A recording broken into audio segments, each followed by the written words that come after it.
I would like to remind the audience to show courtesy to both our speakers. In particular, this means that no shoes can be thrown at them.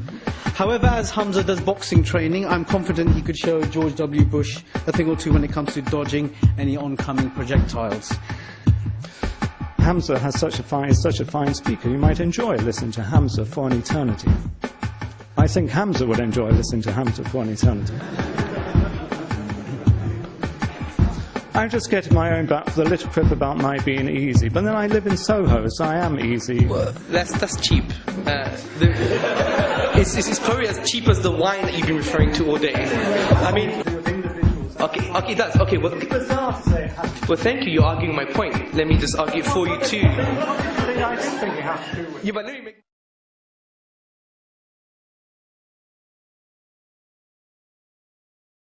Bismillah ar-Rahman ar-Rahim. Alhamdulillahi Rabbil Alameen. Wassalatu wassalamu ala Rasulillah wa ala alihi wa sahbihi ajma'in. Good evening, brothers and sisters, ladies and gentlemen. I feel privileged for being asked to chair this event at my former university, where I graduated some 15 years ago. I'm also delighted that the Islamic Society is reviving the long-held Islamic tradition of intellectual debate, where profound and far-reaching philosophical issues are discussed with believers and non-believers alike, with people who believe in God and those who don't believe in God. We're reminded of Abu Hanifa, Imam Ghazali and Ibn Taymiyyah, to name but a few, whose contribution to human thought is unprecedented, and their ideas live on in voluminous works. Tonight's debate is entitled, "Can we live better lives without religion?"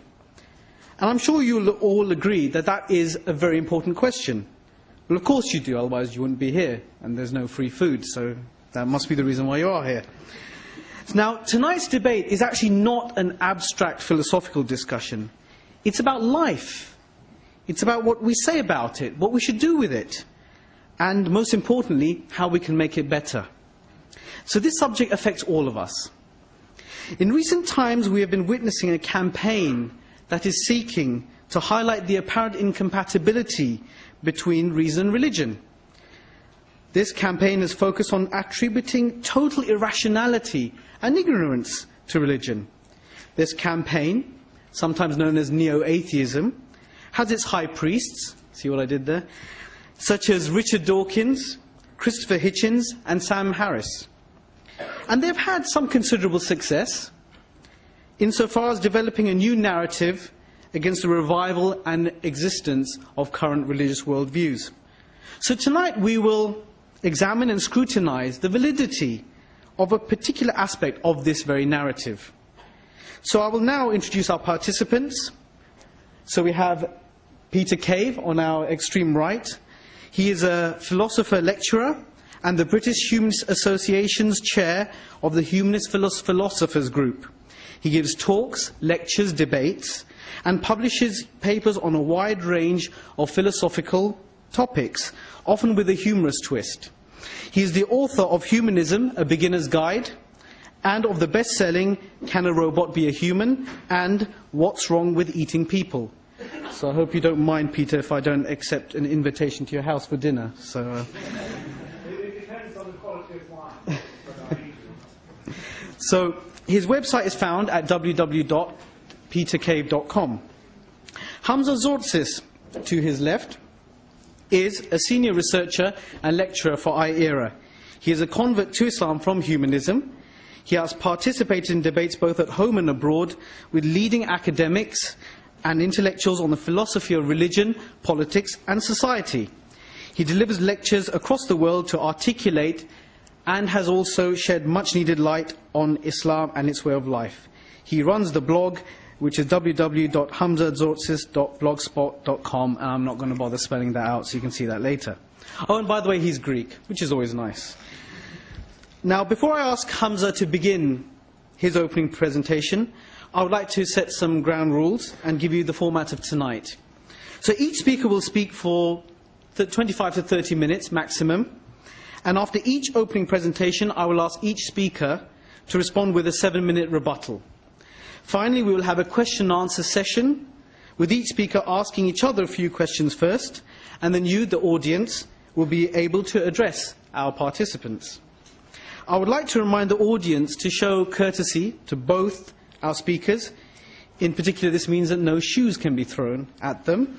However, as Hamza does boxing training, I'm confident he could show George W. Bush a thing or two when it comes to dodging any oncoming projectiles. I would also request that all mobile phones are switched off or they are put on silent mode. And without further ado, I invite Hamza to the platform.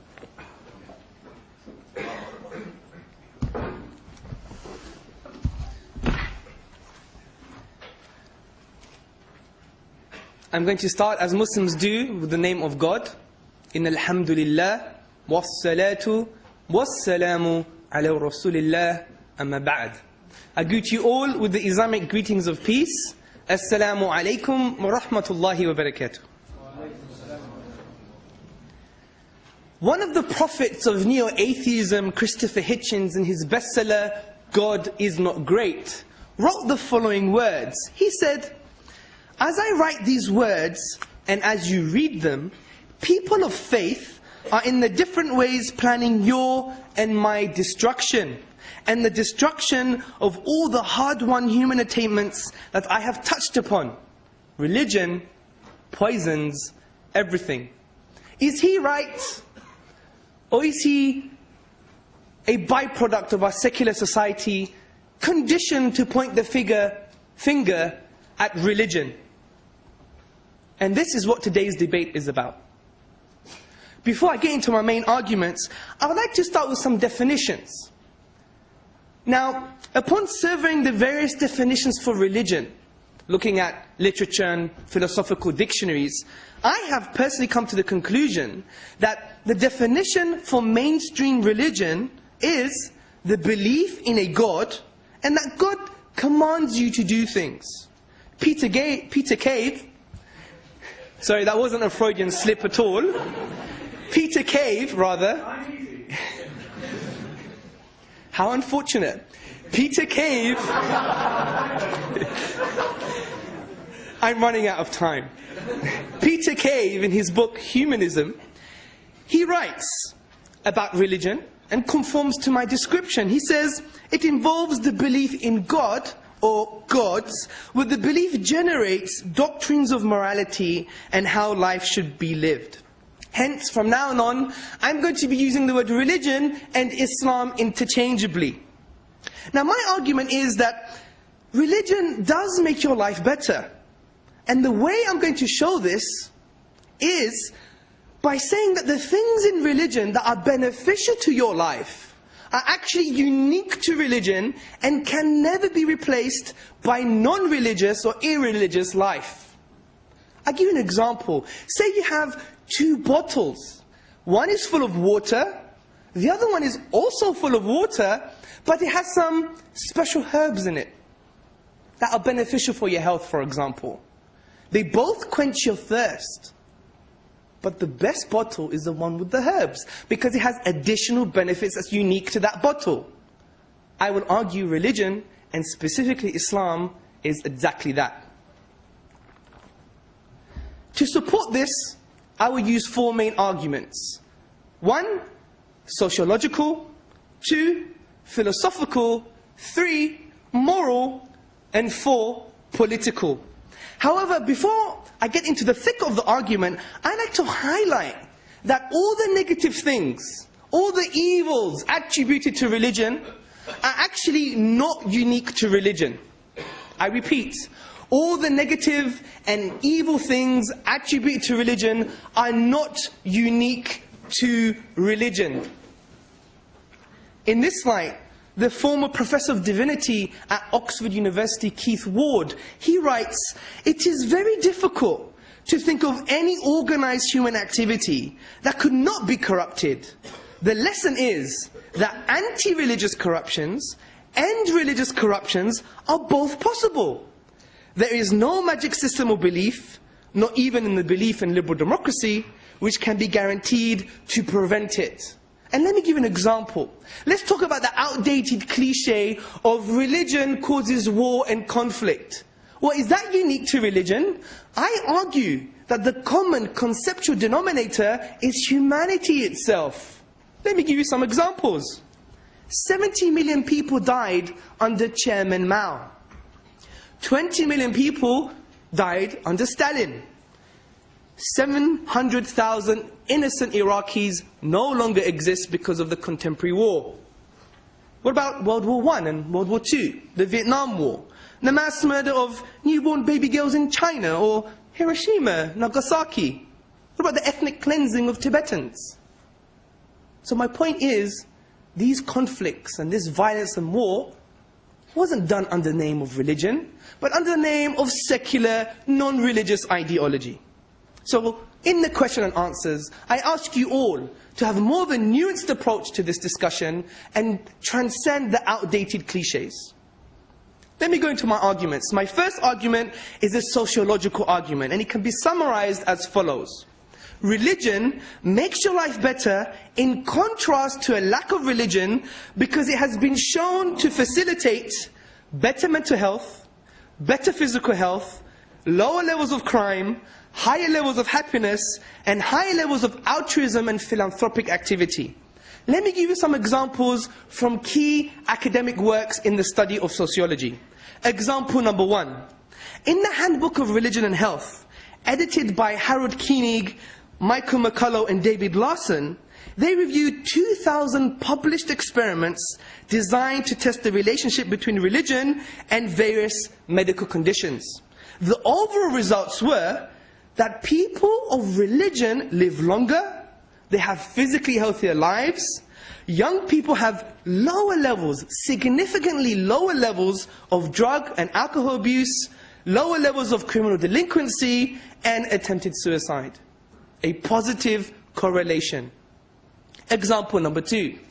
The Gallup survey on religion in America concluded that people who agree that God is very important to their lives are twice as likely to report being very happy, in contrast to those who said God is not important to their lives. And the National Opinion Research Center reported exactly the same conclusions. Example number 3. In 2000, political scientist and Professor Robert Putnam surveyed 200 volunteer organizations, and it showed a positive correlation between religiosity and membership of those charitable organizations.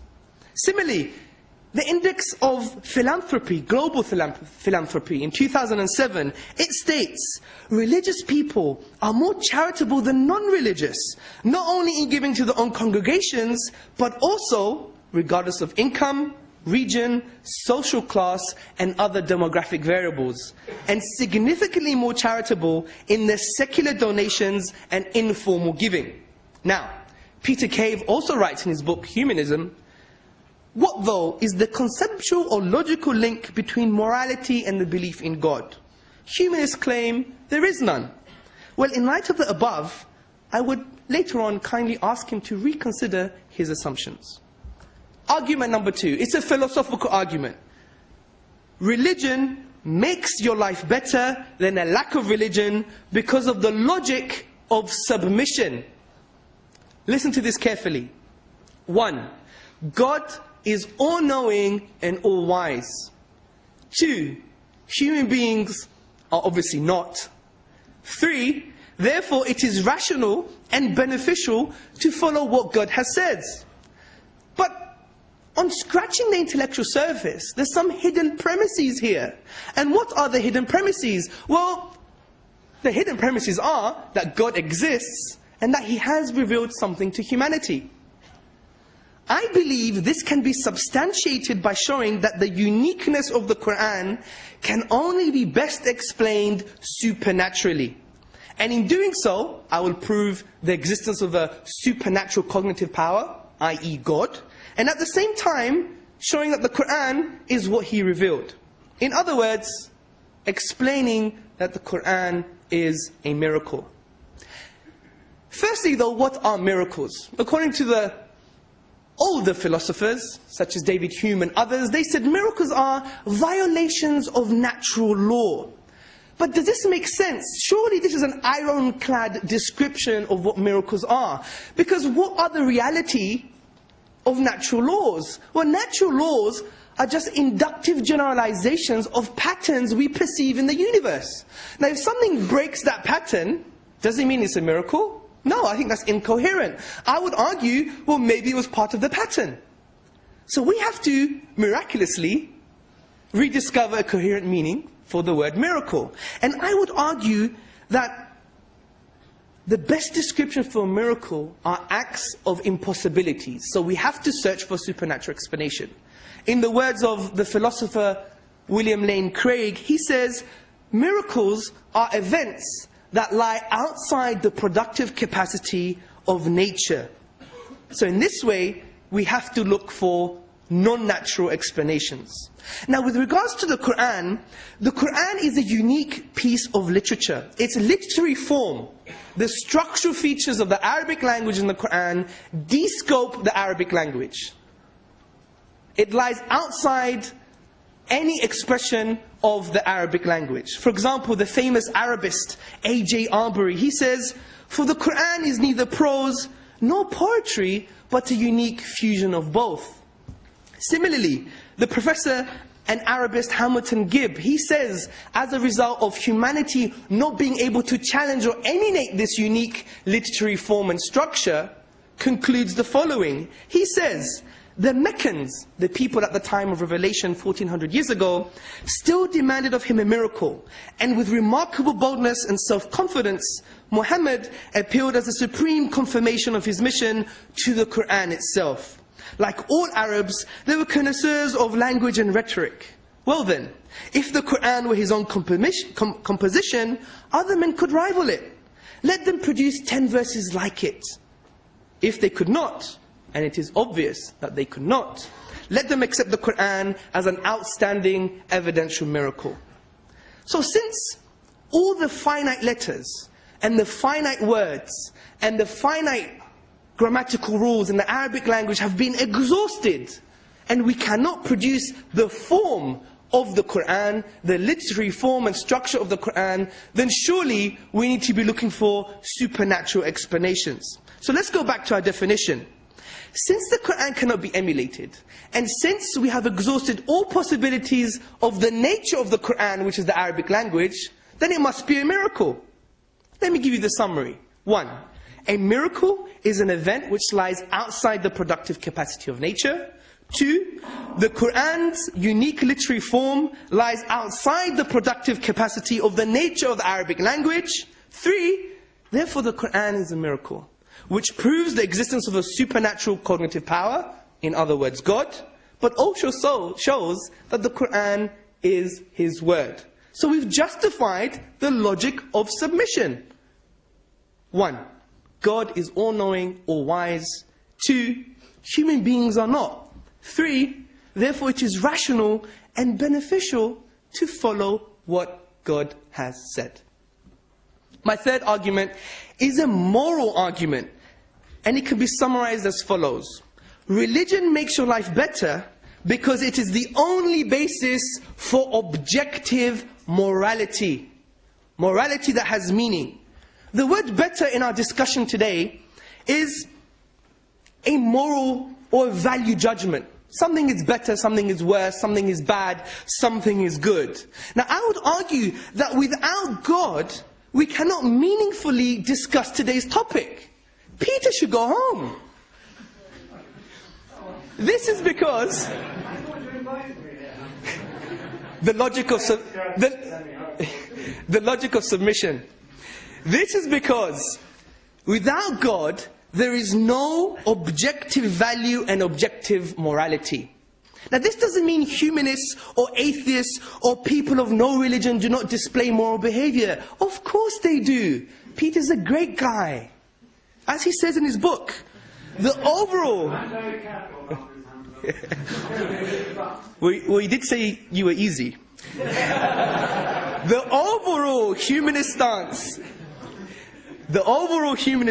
is that moral behavior needs neither belief in a God nor the motivation to please in a God. I agree. But the argument is not about behavior. It's about moral ontology, the basis of morality. Can we say the Holocaust was objectively morally wrong, 100% wrong, regardless if the Nazis had occupied the whole world and brainwashed us? It's still objectively wrong. But you can't say this without the existence of God. Because I said, God is the only objective anchor that transcends human subjectivity. In this light, the famous Mackie, rather his name was J.L. Mackie, a professor of Oxford University, one of the most influential atheists of our time, he says, if there are objective values, they make the existence of God more probable than would have been without them. Thus, we have a defensible argument from morality to the existence of God. So, can we say killing a young child is morally wrong? 100% morally wrong. Who believes in this? Put your hand up. To kill a child is 100% morally wrong. Objective. Well, you can only say this if you have a religious or godly worldview. Because as I said, God is the only conceptual anchor that transcends human subjectivity. In the absence of God, there's only two other possible foundations. And those come from evolution and social pressure. But can evolution provide an objective basis for morality? What does evolution say? That we're just accidental byproducts of a very long, lengthy evolutionary process. Our morality has evolved like our ears or our teeth or our toenails. And it's illusory, because biology says that we're going to change. And if your morality is pegged on your biology, then your morals are going to change. So it's not objective anymore. This is why Michael Ruse, the philosopher of science, points this out. He explains, morality is a biological adaptation no less than our hands, feet and teeth. Considered as a rational, justifiable set of claims about an objective something, ethics is illusory.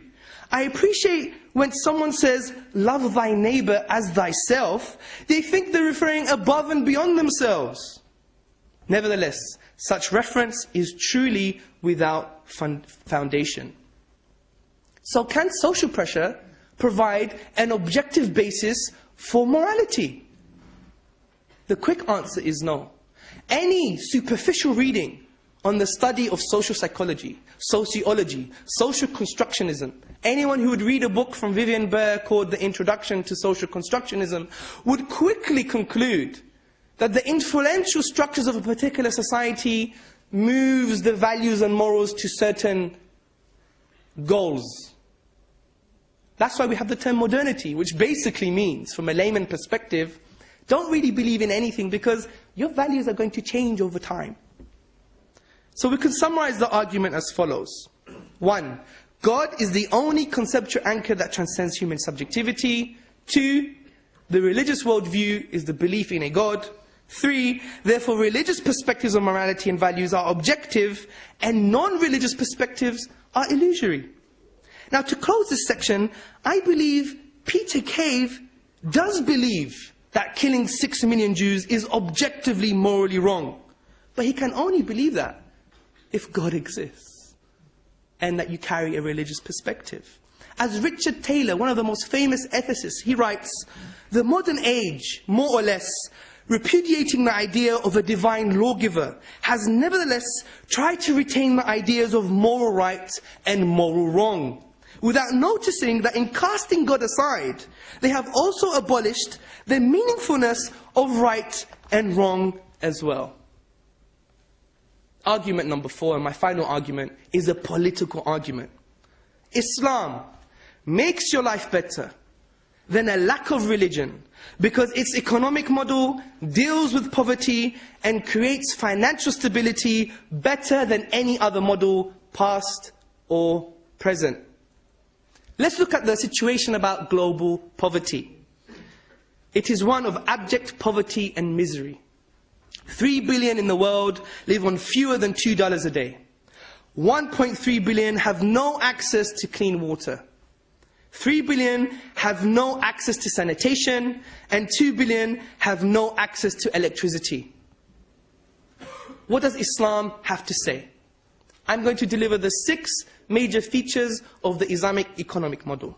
The first feature, individual needs are defined. Islam carries a truthful, honest perspective on geopolitics. Individual needs are defined, and there's enough resources to deal with these individual needs. In a statement from the Prophet Muhammad, peace and blessings be upon him, said, the son of Adam, in other words humanity, has no better right than he would have a house, a piece of cloth, and a piece of bread.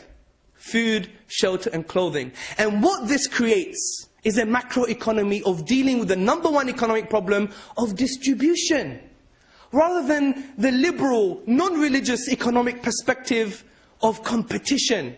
Hence, the reason we could buy the nice cameras and look very nice as you all do today is because there has to be poor. Competition, what does it mean? Someone's going to lose out, your fellow brother. And this is why the geopolitical myth of liberal economics is damaging. There's too many needs and not enough resources.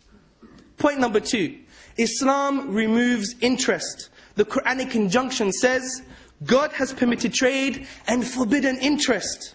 Because interest restricts the distribution of wealth. And when you remove interest, there's more there's more money in the hands of society and individuals. And this leads nicely to my third point, which is about Islamic taxation aiding the distribution of wealth. Because income tax is only 2.5%. Rather, there is no income tax, but rather there is a tax that's only 2.5%. And this creates an economic stimulus. Because someone may argue, if you take interest out, people have too much money, you don't tax people, there's too much money, therefore keep it at home and hoard it. But under Islamic economic model, it decreases 2.5% every year. So that's an economic stimulus to take your money and inject it back into society, to promote entrepreneurship and elevate the economic standards of your particular society. And this is in stark contrast to the US. According to the National Bureau of Economic Research, it concluded that the combined federal, state, and local government average tax rate for most workers is 40%. And this does not even include indirect taxation. Even from a utilitarian perspective, we should want an Islamic economic model. We'll have more money. Point number 4, it prevents monopolies. Everyone heard about the credit crunch? For your students, you probably get money from your parents, right? So, the credit crunch happened because you just let freedom be too free, if that ever makes sense. The global market of free economy, with no mechanisms to prevent hoarding of wealth, monopolies, and all the issues that were deliberately, in some cases by some bankers, done to create this financial crisis. But Islam doesn't say that. It says there must be mechanisms in the free market economy in order to balance things out. And that's why the Quranic injunction that says, wealth does not become a commodity between the rich among you, is a basis to deal with the free market economic boom and bust cycles. Point number 5, natural resources are actually people's wealth. More money in the hands of society again. Because of a statement from the Prophet Muhammad, peace and blessings be upon him, he said people are partners in 3 things: water, pastures, and fire. The intellectual heritage of Islam, the classical scholarship, derived that this has to do with the natural resources. And I would argue that if Saudi Arabia really followed their prophet, my prophet, then it's estimated that from the oil revenues, people will be getting $20,000 a year without working. Last point, point number 6, is about stability. Issuing money is actually a duty of the state, and it must be pegged on something substantial like the gold or silver. In Islamic economics, the government is only allowed to print money, which is in stark contrast to liberal economics, especially in Britain, where the banks can print and destroy their money. And in this light, Reginald McKenna, one of the British Chancellors of the Exchequer at one time, he said, "I am afraid that the ordinary citizen will not like to be told that the banks or the Bank of England can create and destroy money." And I agree. So in Islam, gold is the standard for currency. So money is not free floating. So that means it's pegged on something substantial, like wealth, like gold. So when there's more money in society, it actually means there's more wealth. So businesses, their wealth is not devalued because of the printing of money. And this has historical precedents when, at a point in time in Islamic history, governments decided to use these principles. During the Ottoman period, in 1507, 58 silver aspers could buy 1 gold coin. After 82 years in 1589, 1 gold coin cost 62 aspers. That's only 7% inflation in 82 years. You get that in 6 months in some European countries. And I think the letter that was written in 1453 by a rabbi living in the Ottoman period sums the Islamic economic model very well. And he says, "Here in the land of the Turks," in other words, the Muslims, "we have nothing to complain of. We possess great fortunes, much gold and silver in our hands, we are not oppressed by heavy taxes, and our commerce is free and unhindered. Rich are the fruits of the earth. Everything is cheap, and every one of us lives in peace and freedom." Now to conclude, the question today was, can we live better lives without religion? I believe, I have shown, that the negative things attributed to religion are not unique to religion itself, but the common conceptual denominator is humanity. And I used crisis and conflict and war as an example. I also think I showed that the positive and beneficial things in Islam and religion are unique to religion, specifically, and cannot be replaced by a non-religious or secular or atheist worldview. So it logically follows that we can't live better lives without religion, because religion, specifically Islam, have benefits that cannot be replaced by non-religious life.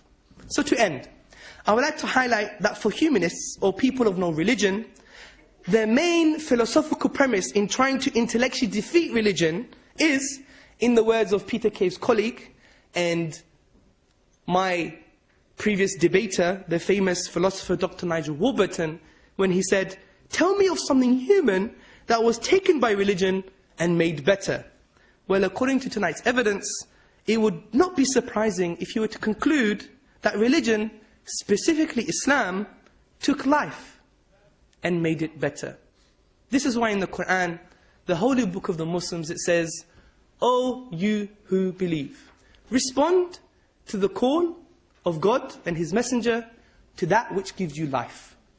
The implications here, if you don't respond, then maybe we're just dead people.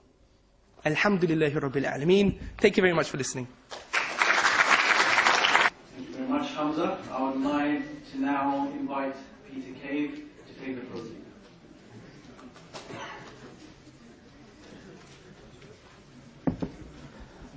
Well, I must admit, I don't know where to begin, except that's a way of beginning, of course. I suppose at these events, particularly at this event, with such a fine, dare I say, silver-tongued speaker, I'm worried that I might suddenly be converted to the Quran. But then, all of a sudden, I think this is unlikely to happen, because I think you started losing me, and certainly you lost some of the audience, when all of a sudden you were managing to deduce economic models from the Quran, and that seems rather implausible, particularly if we bear in mind the state of certain Islamic countries. There are so many things which you said. Again, I start pondering on where to begin. You talk about how many, many people are in abject poverty and misery. Indeed, that's true. That's terribly true. At this very moment, millions of people are starving and suffering. It's amazing to me that you can accept that and yet also talk about there being an all-powerful God, who I believe for many religions is meant to be a loving God. That sits uneasily to me as a humanist, and so that's a sort of consideration which would lead me to start wondering quite what's going on here, Hamza. I'm quickly glancing down the list of other points you made. Somehow we had a story about 2 bottles of water one with herbs in. I hope the one with herbs in meant grapes and it was a nice bottle of red wine. At another point, you seem to be quoting, I suspect, incredibly dubious statistics about how religious people are happier than other people. Well, okay, if you want to be a hedonist and just go for happiness, that's fine. Some of us have greater values like truth and compassion and respect. Sorry, that's a rather cheap comment, but often humanists are accused of just being concerned about happiness. Strangely, that's what seemed to come out of your talk, Hamza. But overall, as I said earlier on, and you've mocked me a little bit, I'm easygoing. I'm a humanist, I'm an atheist, and I want to live and let live. So I have no objection at all to many, many people being religious, be they Christians or Muslims or Hindus or worshipping Nordic gods or the Olympic gods. That's fine. That adds to the variety of life. And unlike some of my colleagues, I actually value religions being around. I enjoy going to evensong in churches sometimes because I enjoy the music. But what I don't enjoy, and what makes me think religion is not beneficial to society overall, is because many, many religious people, though not all religious people, try to impose their beliefs on others. That's the key thing which I'd keep coming back to, and why I talked about my being easy, is that humanists and atheists do not try to impose atheism and humanism on others. They'll discuss it, they'll talk about it, but we are live and let live, so long as we're not harming each other. Whereas, as all of us know, certainly in the heart of our hearts, many religious people, not all, note, but many religious people do try to impose their beliefs on others. In Britain, for example, the bishops will try to prevent the existence of voluntary euthanasia, of assisted dying, because of their religious beliefs. Catholics in some parts of the world will impose the claim that you ought not to use contraceptives. Seems very bizarre to me. In the Holy Bible, in the New Testament, Jesus Christ had it in for lust. Some of us at my age enjoy lust. That's the best it gets. So I could go through a whole range of little items. I believe in the Quran, I believe certain interpretations of the Quran and certainly certain interpretations of the Bible lead many religious people to say that homosexuality is wicked and there should be laws against it. And a very important philosopher stroke scientist stroke mathematician, Alan Turing, who was at Cambridge in the 1920s, 30s, 40s, because he was so oppressed by the fact he was a homosexual, he ended up committing suicide eating a poisoned apple. Which maybe you might say that goes back to Adam and Eve, but beware the apple, so to speak. But nonetheless, there have been many, many tragic outcomes as a result of various religious beliefs. It's fair comment, though, for Hamza to say, yes, there's many tragic outcomes as a result of atheists. I don't deny that. And so if we start thinking about this, one question is to do with the empirical question, which Hamza was using a fair bit, namely, how many deaths or harms have come about as a result of religions as opposed to as a result of atheism or humanism. I honestly think you can't work that out. I think that's a bizarre way of looking at things. For a start, who knows which religions we're talking about, whether they're being followed correctly. Of course, many religious believers would think society would be much better if there was no lusting in the heart, or if there was no homosexuality, whereas humanists would think that's fine. Overall, then, we're not going to be able to measure the harms or the non-harms in that way. So the empirical question doesn't really get me going, because I don't think there is any clear way of establishing whether belief in religion is more likely to generate a flourishing society or not. Where my concern is with regard to far more important issues, which I think, dare I say, Hamza, religion is found wanting. The debate, of course, is meant to be about religion, though I notice that Hamza, I strangely get the impression that he thinks the only true religion is Islam. I'm not sure if it's meant to be the Sunni version or the Sharia version or many other versions, no doubt, which is always a problem for any religious believer. Namely, you have different makes. In Christianity, as you know, we have Catholics, we have Church of England, we have Lutherans, we have Quakers. There's a whole range, and they disagree at times. What's also fascinating with regard to any particular religion, and any particular make of any particular religion, and any particular model of that make, it sounds like a Volvo car, you know, sort of different models of different makes. but home in, focus on one particular model or one particular make, and you'll realize that there's many disagreements. The obvious disagreements tend to concern sex, which is always of interest to some of us, but they tend to concern sex with regard to homosexuality, contraception, premarital sex, and so on. And as I said, as a humanist, I really don't mind if groups of people actually do not want to engage in homosexual activities or do not want to engage in premarital sex. My concern is when they start oppressing other people with regard to their lives. That's the main concern which I have. I did bring along, not merely to show that I have some big books at home, but I did bring along some books. I believe the Quran is a very important sacred text to many people here, and I assume so to Hamza, as he told me, I think, that this is the word of God, of Allah. That type of thought worries me hugely, and I'll say why in more detail in a moment, but it means, it seems to me, that you have to go to the Quran to check out where the truth is. Yeah? That worries me, because surely you should look around the world to see where the truth is, rather than thinking, in a book, or books written many, many years ago under dubious circumstances, somehow they've got to capture the truth. That reminds me of another thought, which came about when Hamza was talking.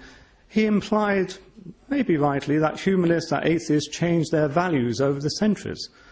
Do remember how interpretations of this book get changed over the centuries and between different groups. So the idea that there's some fixed morality here is a bit of a myth, because as we know, many, many religious people over many, many centuries have actually changed their mind about where the morality is, about the interpretations of books such as this one. I have no objection to this book. It's written by a man, no doubt, or men, maybe women, but that's unlikely, see, and I think the book says men are superior to women, which again might be something which you're now changing. I can quote you if you want, but some of you who disagree with that will doubtless say it's a mistranslation or misinterpretation, so I won't go along that route. All I have to do is place my cards on the table with regard to saying that eminent Muslim scholars argue about what the truth is inside this book. It is therefore not a reliable source of morality. It is not a secure indicator. Were it to be so, you wouldn't all be arguing about exactly what it meant. Were Allah to be great, he could surely speak more clearly. Another holy book is, of course, the Holy Bible. The Old Testament, very fond of by the Jews, the New Testament by the Christians. Again, there's some agreements between this book and this book.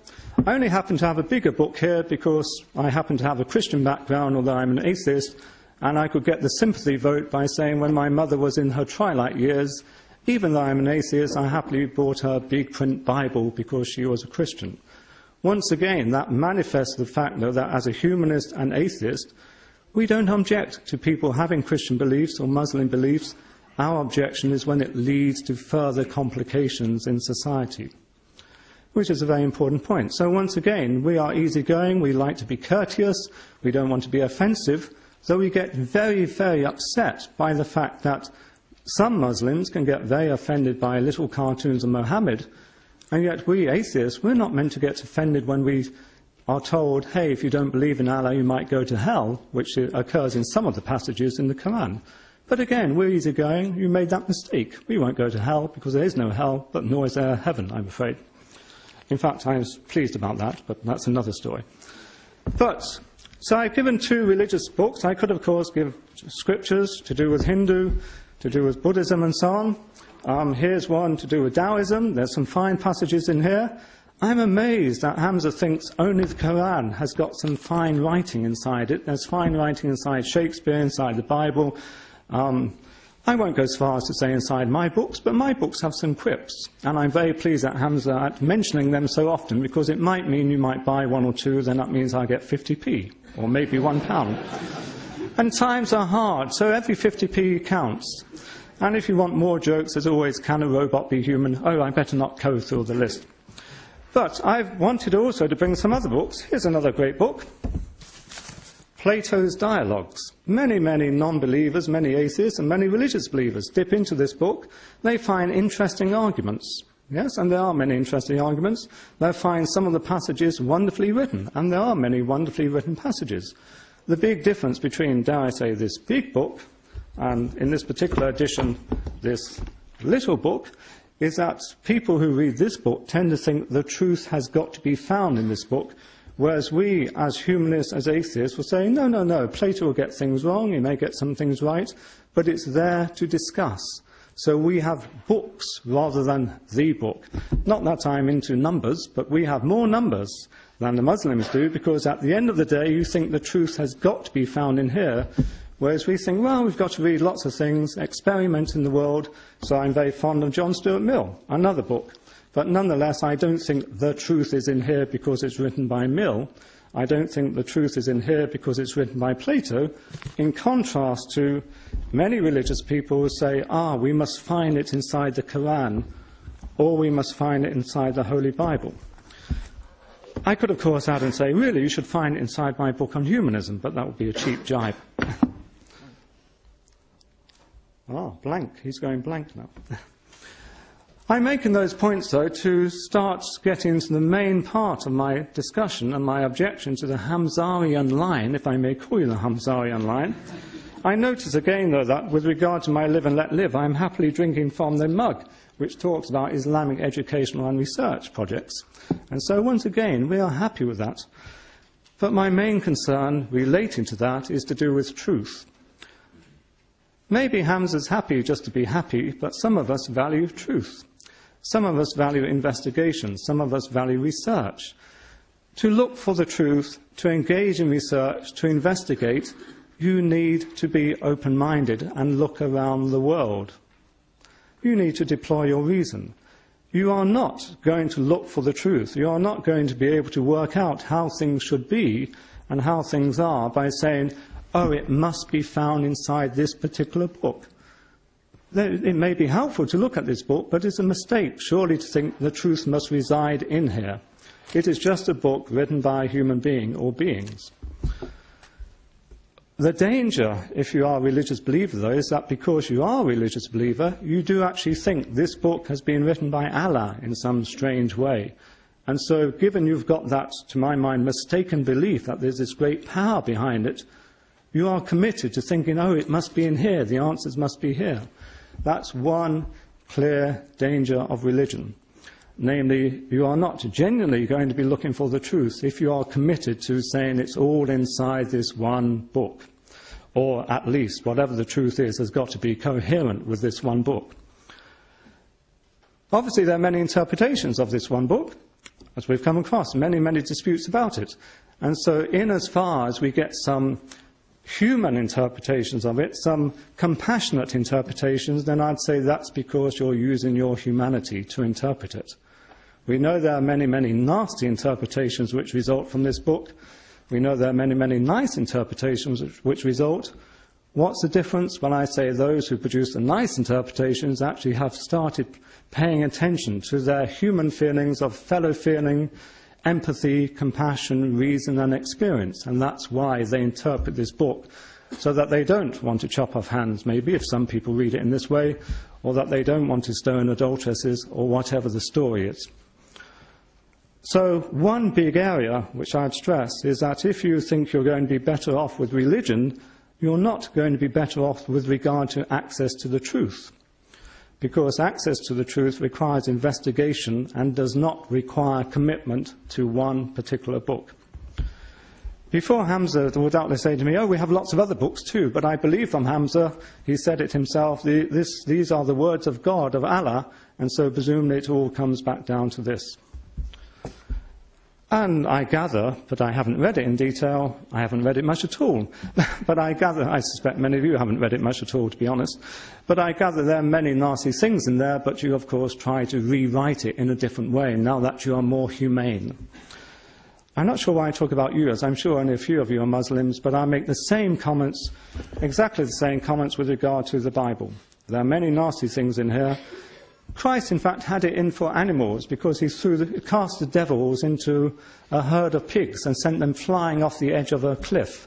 Not too good for the pigs, I feel. So if you're interested in animal rights and so on, then I wouldn't be a Christian. Also, I noticed I was at a debate the other week that he wasn't too keen on the fig tree. He was looking at a fig tree and it didn't have any figs on it, It probably wasn't in season, so he withered it. Poor fig tree, just like that. These things worry me.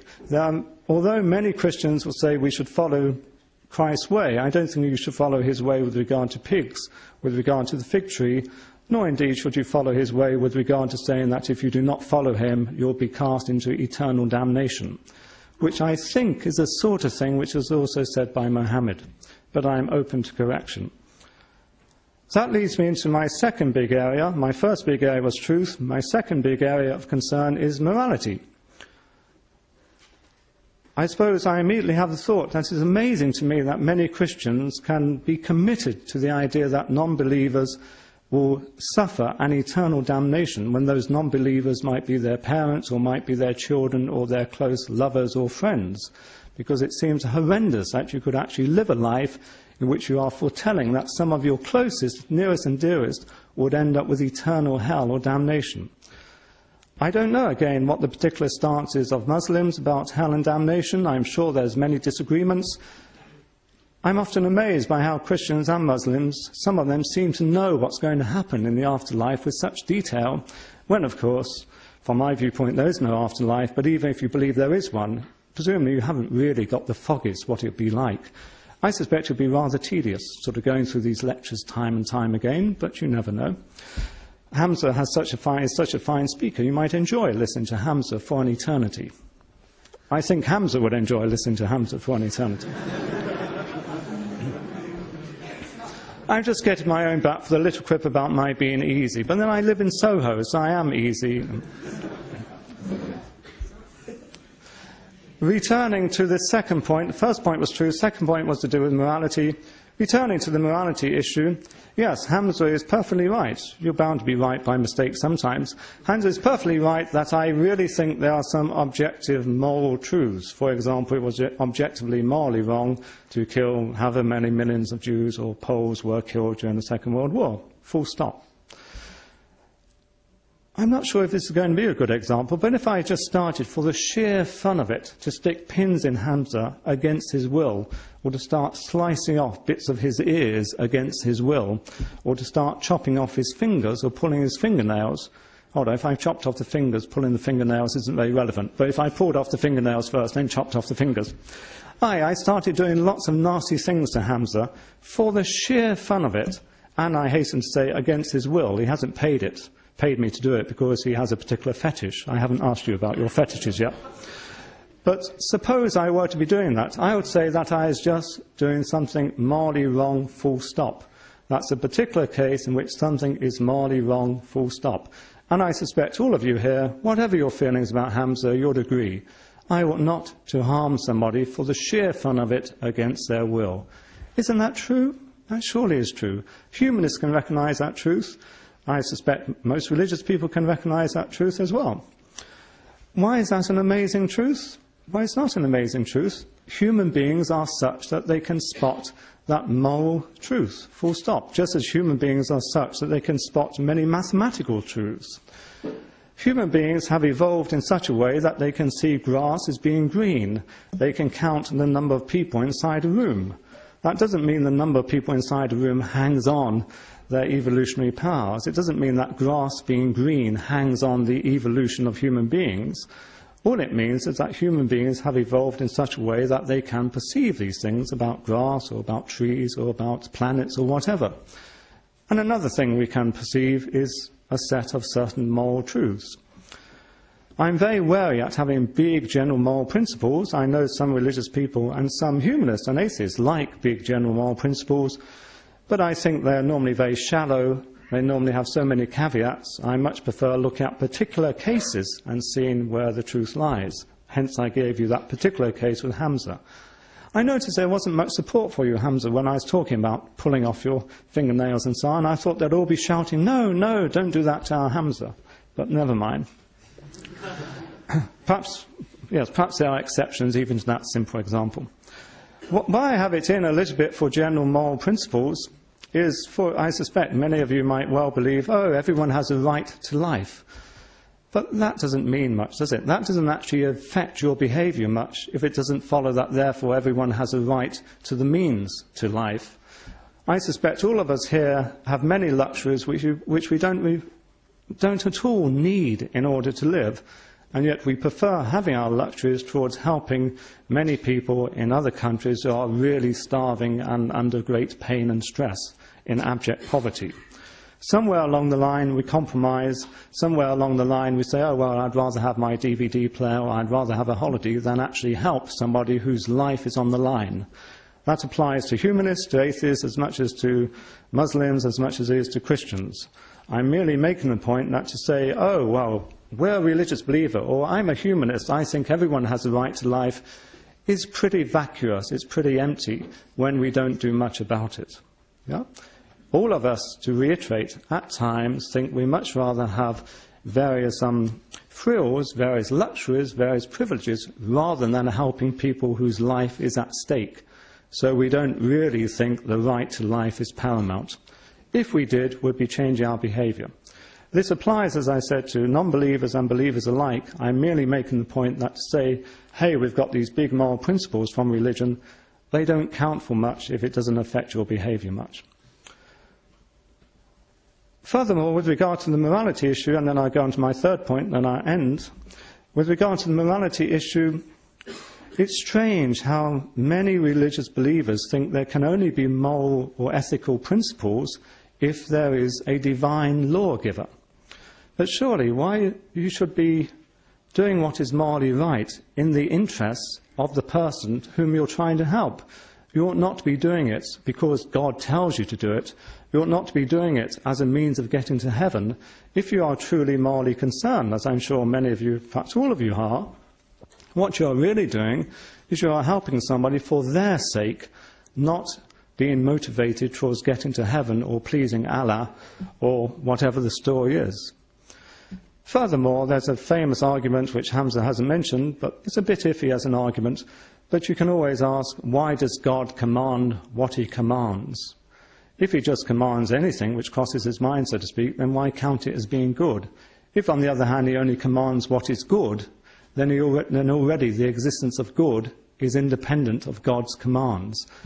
In other words, you've got the same problems with morality if you just say it comes down from God as you have if you say it comes from humankind.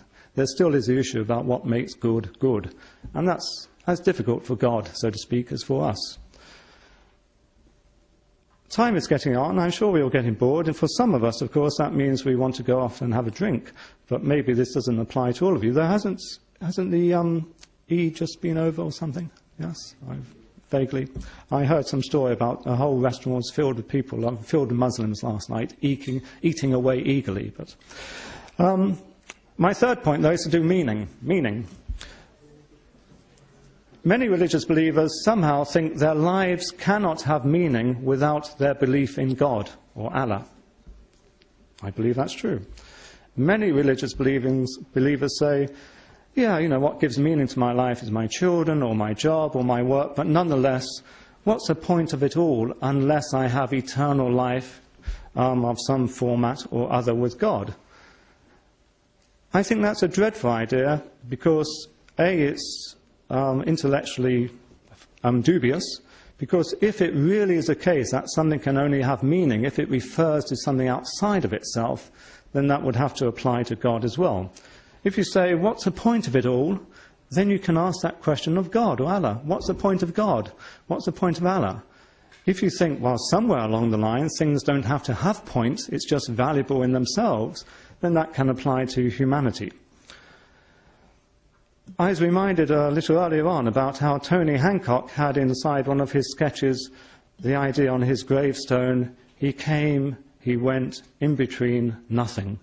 Well, maybe that describes some of our lives, such as mine, but nonetheless I think many, many people do find meanings to their lives with regard to their children or their projects, gardening or writing or artistry or such.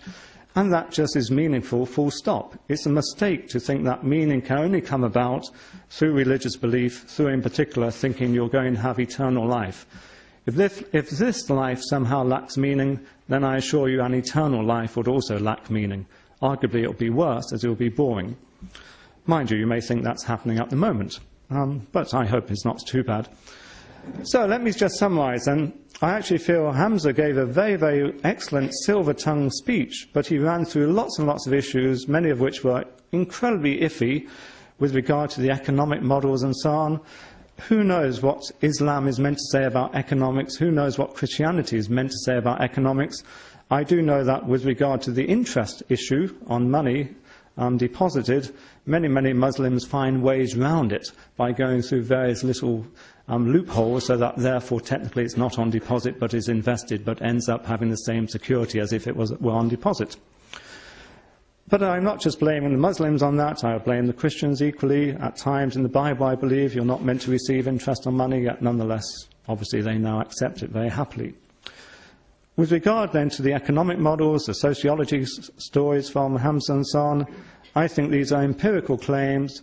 Who knows? You certainly cannot draw the conclusion that life is better off with religion, not least because I take it Hamza would strongly disapprove of some of the other religions, and the title is about religion in general. I suppose I should try to sum up. I'm tempted to make the point, that I often do make this point, but here might well seem to be the case, that when someone such as Peter Cave burbles along, it's rather just a way of passing the time. But as Samuel Beckett said, time would have passed anyway. So I'm not intending just to burble. I am intending to make three very serious points, despite, dare I say, the iffiness of some of Hamza's comments. The three deep, serious points which I really would want you to think about is, if you are concerned with truth, if you are concerned with investigating how the world goes and how it should go, you ought not to think the answers must rest inside one particular book. In the case of many people here, the Quran, or in the case of a few people here, the Bible. These books may be of interest to look at. Some of the words are very fine, some of the words are pretty nasty, but nonetheless you will not find the truth in one book. It's bizarre to think one book written many, many years ago, many centuries ago, under strange conditions, somehow is going to give the truth about these matters. That is not in line with your reason and your experience. So I would urge that as being the first main point. The second main point is similarly with regard to morality. If you base your morality in God, in belief in God, then for a start it's dangerous, because if you lose your belief in God, you may think anything goes. And often atheists and humanists are accused of that, but that's a mistake. If you cease believing in God, or if you never have believed in God, nonetheless, being human beings, you have a sense of compassion, a sense of fellow feeling, a sense of reason, of evidence, of fairness. Think of young children. They straight away seem to have an idea of it's fair or it's not fair. That's just the way we are built. Thirdly, the meaning of life issue.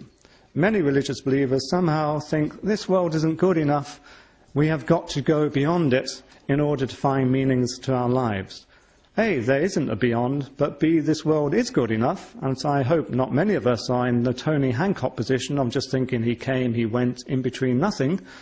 Or there's another Samuel Beckett line, which maybe applies to me. One participant club says to Ham, "Do you believe in the life to come?" And Ham replies, "All my life's been a life to come," wearily. But nonetheless, I'm sure many of you can have meaningful lives, but they don't become meaningful because of a mistaken belief in an eternal life. If this life cannot have meaning for you, then an eternity of life won't have meaning for you either. So, my conclusion then is really, let's have an enjoyable debate, and let me persuade you to then have a glass of wine afterwards, but maybe that won't go down well. Thank you.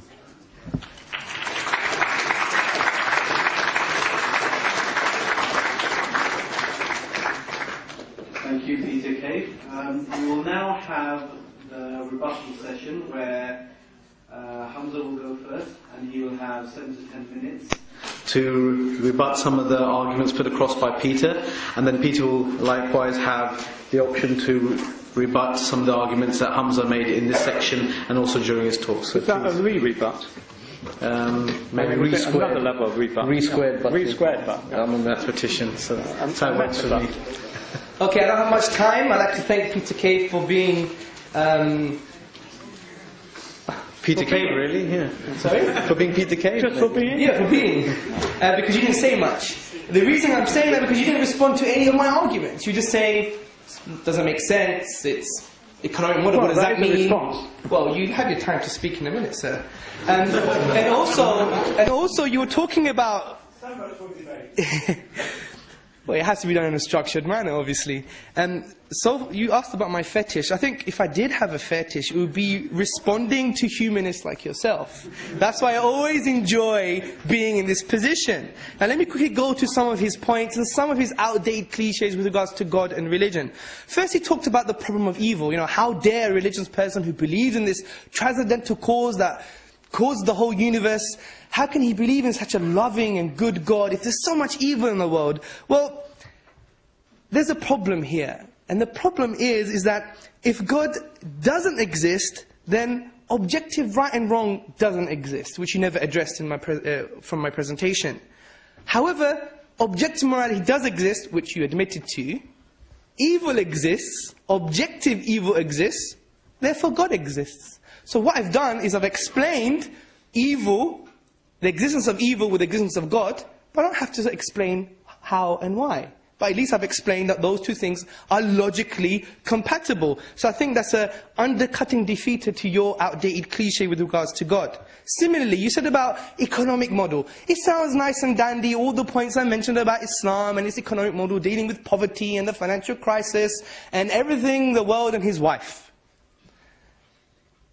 Or in the humanist world and his husband. Now, the issue I'm trying to make is that, again, there's another fallacious claim. Well, look at the Islamic world. Well, I was talking about political principles here. If you can show me, and I'm happy for you to do that, to go into the Muslim world and find the Islamic political principles that they are adopting. Because I even mentioned Saudi Arabia saying that they're not adopting a certain injunction from the Prophet himself to give money from the oil revenues to the people. So you just swiftly, again, an outdated cliche. Third point, you talk about dubious statistics and sociological evidence. I mean, I didn't focus on happiness. That wasn't my focus. I talked about better mental and physical health, philanthropy, altruism, and I showed you a positive correlation. Statistically robust, peer-reviewed academic journals. I mean, you can't just say they're all rubbish and nonsensical just because you don't like them. I mean, you're talking about calling for truth. Doesn't make much sense to me. Second point, you're talking about morality and saying how we get to know morals. It's in the Quran. Why do you base it in the Quran? Well, funny enough, my argument wasn't about moral epistemology.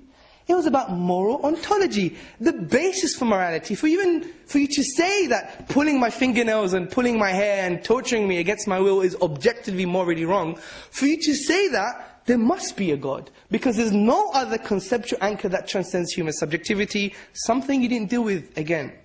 The other point you talked about is the divine command theory, also known as Euthyphro's dilemma, Plato's dilemma.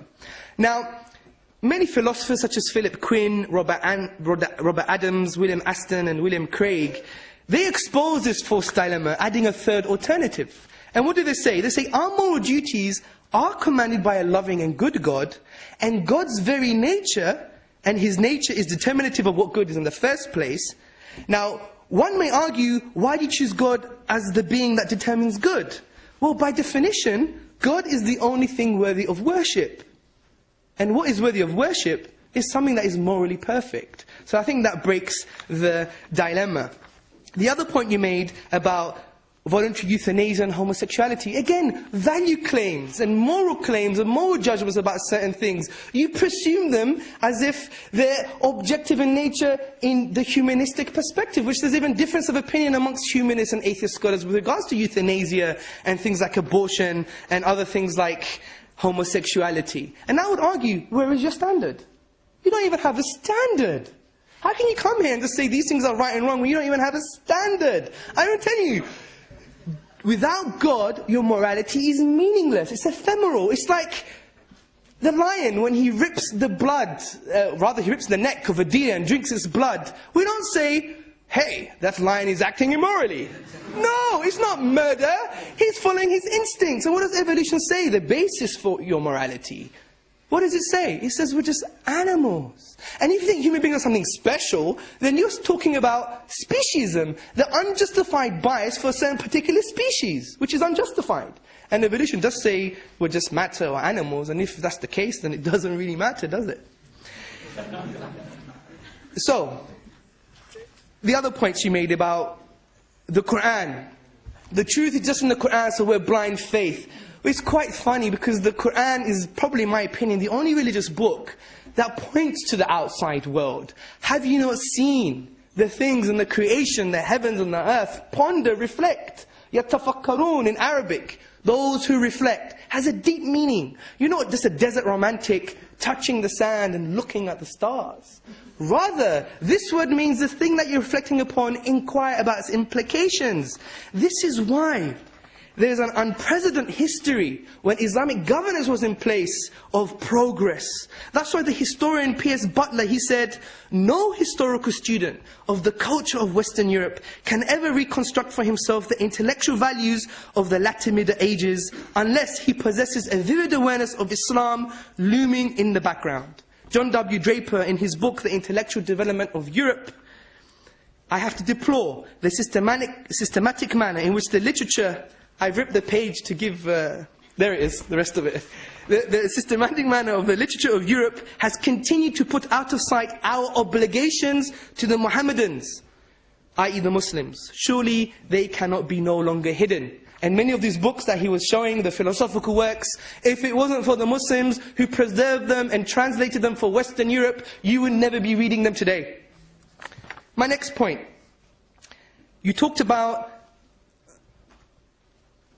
heaven and hell. And, why would God send people to heaven and hell if they just don't believe? Well, in the Islamic tradition, it's not that you just don't believe. You have to be an active rejecter. So proof has to come to you, whatever proof constitutes for you, and you have to reject it.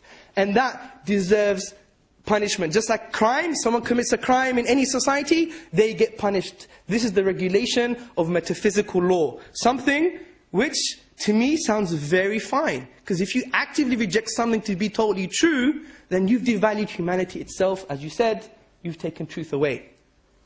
Next point. You talked about the punishments and stoning and cutting the hand of the thief. Well, you've presumed an individualistic philosophy on crime and punishment. I don't have to accept your philosophy in order to make value judgments about punishments, because Islam doesn't view things from an individualistic premise. As the feminist philosopher, yes, I'm a Muslim and I'm quoting a feminist, the feminist philosopher Marilyn Friedman, she says, individualism is you're viewing the self, the individual, as an abstract entity divorced from social obligations. And once you do that, it leads to what, in the words of the Roundtree Trust and the Children's Society, it leads to social breakdown and decay, which we've seen today. And it's what Islam does, it actually says cohesive values in society, and you view society as an indivisible whole. So sometimes you have to have suitably harsh punishments to rectify the problems that we can't find the solutions even in the contemporary world today. And you're talking about meaning. Well, this is quite funny because according to the atheist worldview, there is no meaning at all to life. Because what do the scientists say? What do they say? They say basically that there's going to be a heat death. The universe is going to die. The sun is going to burn us out eventually. So we're on the Titanic. We're on a sinking ship. So you're saying to me, shake the hand of the old lady or give someone a glass of wine and maybe reshuffle the deck chairs on the sinking ship. But it doesn't really make sense because it's just a sinking ship. What religion does is something different. It says, do great things here, and you're also going to get great things in the hereafter too, which is something quite plausible. Philosophically, I don't think there's any problem here. Also, you talked about the fine writing. I think this was an attack to an attempt, and a very superficial attempt, to discuss my argument about the miracle of the Quran, which you never addressed again, or about the philosophy of miracles. You said, oh, it's fine writing. But the issue is, I never said that the Quran is fine writing. I like Shakespeare. Oh Romeo, Romeo, where art thou, O Romeo? Deny thy father and deny thy name. I don't have a problem with this. I was brought up in Shakespeare. I'm a Brit. So the issue is, I'm talking about the unique structural features of the Quran which cannot be naturalistically explained. And we could discuss this in our Q&A also. So it's not about aesthetic reception. It's about objective, observable features in the Arabic language. One more point, I think you've made quite a few points. One more point I'd like to make is a final point, which is quite interesting, about interpretation.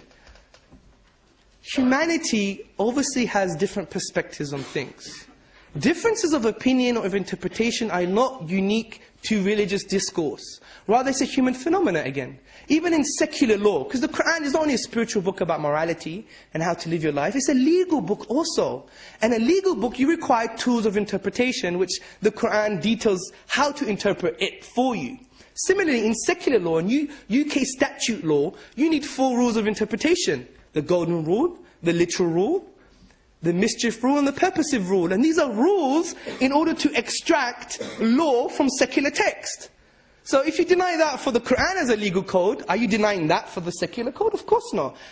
And I am, just to finalize, I think I've addressed most of your points. One thing I would like to say is, the question is, can we live better lives without religion? Not can we live truer lives without religion. There is a big difference. So I'd like to point out to you, Mr. Peter Cave, that please address my arguments, which is to add the evidence on sociology in a less rhetorical way, more of a nuanced discussion, the philosophy of miracles with regards to the Quran, also objective morality. You didn't address that. You went to epistemology and how we can get to know morals and what we can feel. And you said, well, torturing someone is just wrong. I don't think that's an argument. It just is. Well, I could just come to the podium and say, well, God just is, Islam just is, the Prophet Muhammad just is. That's not an argument. You can't have your cake and eat it. Also, about the political aspects in Islam with regards to economy. You didn't deal with any of the 6 points that I raised. Finally, I really like to say that the statement of the Prophet Muhammad, peace and blessings be upon him, when he said the cure to ignorance is actually to ask and learn. And I do ask you to proceed in that light. Thank you very much for listening.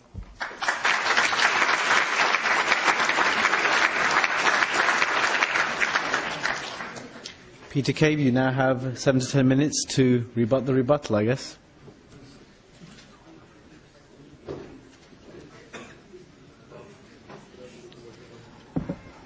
Well, once again, I wonder, how can I follow that? Then I think, how can I follow that? I'm not sure if many of us can follow it. You mentioned so many things, Hamza. And so, were I to be an economist, I'd start dealing with your arguments about how to run a society on an economic basis. But I'm not an economist, and I'm amazed that in about 5 or 10 minutes you managed to explain how the world's economics could be sorted out by following an Islamic way. Whereas I'm not sure how you even find that Islamic way. I assume, but I might be wrong, that the Quran does not mention a particular level of taxation, which you seem to mention in your discussion at one point. I assume the Quran didn't say, oh, well, if you flog the oil, then you won't have to, you'll get about 20,000 a year. Because, of course, if you flog the oil from the Middle East, then other people are having to work in order to pay for it. So you were just throwing in claims which seem pretty random to me, or arbitrary. And yes, I'd be happy to find an economist to debate with you your claims about economics from Islam, but I'm in no position to do so, and I'm happy not to do so. Because I thought we were really looking at the deeper questions about religion, namely about how it is better to live or not with regard to religious values. I suppose I still am baffled by how you very casually say, with regard to morality, the standard is God. What does that mean? You criticize me for saying that there are some objective moral truths, such as I'm not so sure about this one now, not sticking pins in you against your will and so on, Hamza. But nonetheless, what does it mean to say God is the standard? That's a pretty empty comment unless you can draw conclusions about what that standard is. And as we have all agreed, it seems, that if you try to draw conclusions about what that standard is, you get radically different answers because you get different interpretations. In other words, it does not help your understanding of morality to say, oh, well, God sets the standard and you're an atheist, so you haven't got that standard. That's utterly pointless to say that, because if you read the Quran, if you read the Bible, serious scholars who do these things, they draw radically different morals with regard to the ones I mentioned, with regard to premarital sex, with regard to lusting, with regard to contraception, with regard to euthanasia, with regard to abortion. So it doesn't help, I repeat, to say the standard is God, unless you can say more about what that God standard is. In fact, you seem very interested, going back to the economics, to return us to the gold standard. I would have thought you would be keen to press the God standard. But I suppose you are. But your God standard doesn't help because we don't know what to draw conclusions from with regard to it. It's an interesting fact, though, that people who do interpret the Quran in different ways, people who do interpret the Bible in different ways and other religious texts, well, which ones do we go for? I would recommend, as a humanist, we go for those which cohere most with the idea of live and let live, encourage people to have flourishing lives, don't oppress people. Many religious believers, as I've said, do end up trying to impress and indeed oppress non-believers, and that's a big concern with regard to how a society should be run. And so that's why I'd strongly recommend, and I do recommend, a neutral state, a society which is not atheistic, but is not Islam, it's not Christian either. It is a state which is neutral in the sense that it is not committed to one particular religion or non-religion. It holds the ring. I talk about the state as a ringmaster rather than a conductor. If the state is a religious conductor, it expects you, dare I say, to sing from the same hymn sheet. The sort of state which humanists, atheists, tend to prefer is a sort of state which is neutral on that issue. It's more like a ringmaster. He has certain very basic values which are there enshrined such that people can lead flourishing lives without oppressing others. That is not the sort of society which you find in Iran. That is not the sort of society you find in Saudi Arabia. It's fair comment, Hamza, to say, you can say quite reasonably, oh, well, they are not Islamic societies. That's fair enough. But then we can ask you, well, what would the Islamic society be? Would it insist on all its citizens being found guilty and being thrown into jail if they had an abortion? Would it insist that men should have certain rights over women? Would it insist that euthanasia be illegal? Would it insist that, I don't know, premarital sex or going out unveiled if you are a woman would meet with lashes? These are things which you would need to answer. As a liberal, as a humanist liberal, my sort of state, my preferred state, is one to say, well, let people live their lives as they want, but don't allow them to oppress others. That's my neutral state, and so that's my response to your political point. With response to your concern, just to come back to the point you've made quite a few times, how can humanists have values? I mean, how can atheists or humanists, how can evolved beings, you might say, how can they ever sort of see the sun or watch the moon or know there are trees? Because they've evolved in such a way that they can spot trees, that they have visual receptors such that they see trees. Similarly, human beings have evolved in such a way that they have a sense of morality, just as they have a sense of mathematics. We don't have to start saying, oh, well, therefore there's a mathematical God, and we accept that there are mathematical truths in the world and there are moral truths. That relates to another idea which I think you may be putting over, and it applies to a few humanists, namely that they are materialists. Well, for a start, humanists are no more materialistic in the sense that they like getting fast cars and so on. They're not material in that sense. Yes, humanists often are materialists in a very particular philosophical sense, namely they think understanding human beings is going to be enabled through understanding neural networks in the brains and so on. But many humanists, many atheist humanists, are not that way inclined. We accept that there's a whole way of understanding the world which does not get reduced to physics or to neurology. You can understand the world in a certain way by just looking at a wonderful sunset. You have a different understanding, a different appreciation of the world by falling in love. You can have a different understanding of the world by engaging in sexual congress. You can have an interesting understanding of the world by looking at Jackson Pollock's or Rothko paintings. Some people get a rather bizarre understanding of the world by watching Sex in the City. But nonetheless, there are different ways of understanding the world, and they are not thereby reducible to the movement of electrons or neural circuits or whatever the current transient scientific theory is. Humanists are not necessarily materialists even in that sense, and they certainly are not materialists in the sense of utilitarianism, of the very crude idea of just wanting pleasures. I'm sure you do know your utilitarianism well, Hamza, but a major utilitarian was the 19th century John Stuart Mill, and he said, "'Tis better to be a dissatisfied Socrates than a satisfied pig." On occasions, I prefer to be the pig, but overall I'm on the side of John Stuart Mill, namely the idea of a flourishing life is not just to do with happy satisfactions or pleasures. It involves those, but it also involves the thought of aspiring, the thought of helping others, the thoughts of nobility, the thoughts of trying to overcome obstacles, of compassion and such like.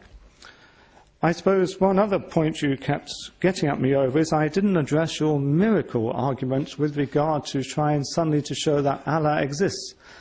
I was quite amazed that you suddenly produced this argument and thought, there it is, 5 minutes flat, I've proved that Allah exists. Wow. Is it as simple as that, Hamza? I'm sure it's not. Just because I think you use the expression, the structure of this book is unique. I'm not sure what you mean by structure, but I doubt if the structure of the book is unique. But even if it is unique, that's irrelevant. The odd pebble is unique. There's no other pebble than this pebble. There's another pebble similar to it, but it's not this one. Uniqueness in itself does not manifest the idea of divinity. And as you yourself said, miracles in nature might just be perceived as slightly more complicated patterns of the laws of nature, of the regularities in nature, more complex patterns. Okay, the Quran is a part of that complex pattern of nature. There's no need to pop God in at the top of it. My very, very general point then, and I don't have it in regard, I hasten to say, I like to hedge my bets, you know, I would like to put that on record, as Bertrand Russell maybe did at one point. But I would like to make a very, very basic point. Explanations have to come to an end. That's from the great Wittgenstein in the early 20th century. It's a very simple point. Explanations have to come to an end. The atheist, the humanist stance is to say, we can explain so much and then we come to an end on it. Nothing is gained by popping on an extra bit and saying, oh, well, therefore, it must actually be done by God or by Allah. Because at the end of the day, I suspect you, Hamza, are humble enough to say that Allah's ways are mysterious, Allah's ways are mystical. You certainly do not understand as a mere human being Allah's ways. So to try to explain the world and morality and the meaning of life by reference to something which is mysterious is no explanation at all. Explanations come to an end, and the end should rest in our humanity, our compassion, our fellow feeling, our reason, our fairness with regard to each other. So I'll vote for humanity, and I'll still vote for the red wine, rather than for some mysterious Allah or God, or indeed gods. Thank you. So this is going to be your opportunity to ask questions directly to our participants, or you may choose to write it down on a piece of paper, whichever way you wish. And also this is the opportunity for even each of our participants to follow up on the question if they also see fit to do that. So if anybody wants to be the first person just to kick off proceedings. Yes, the person with the red top. Yes.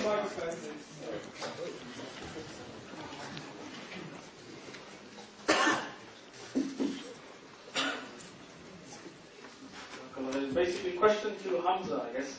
There are many people who are religious, and there are many people who believe in God, and there are many Muslims in the audience. So what? How does this then affect my behavior? What am I supposed to do next? I accept your points. So what? What's next? How does it affect my behavior?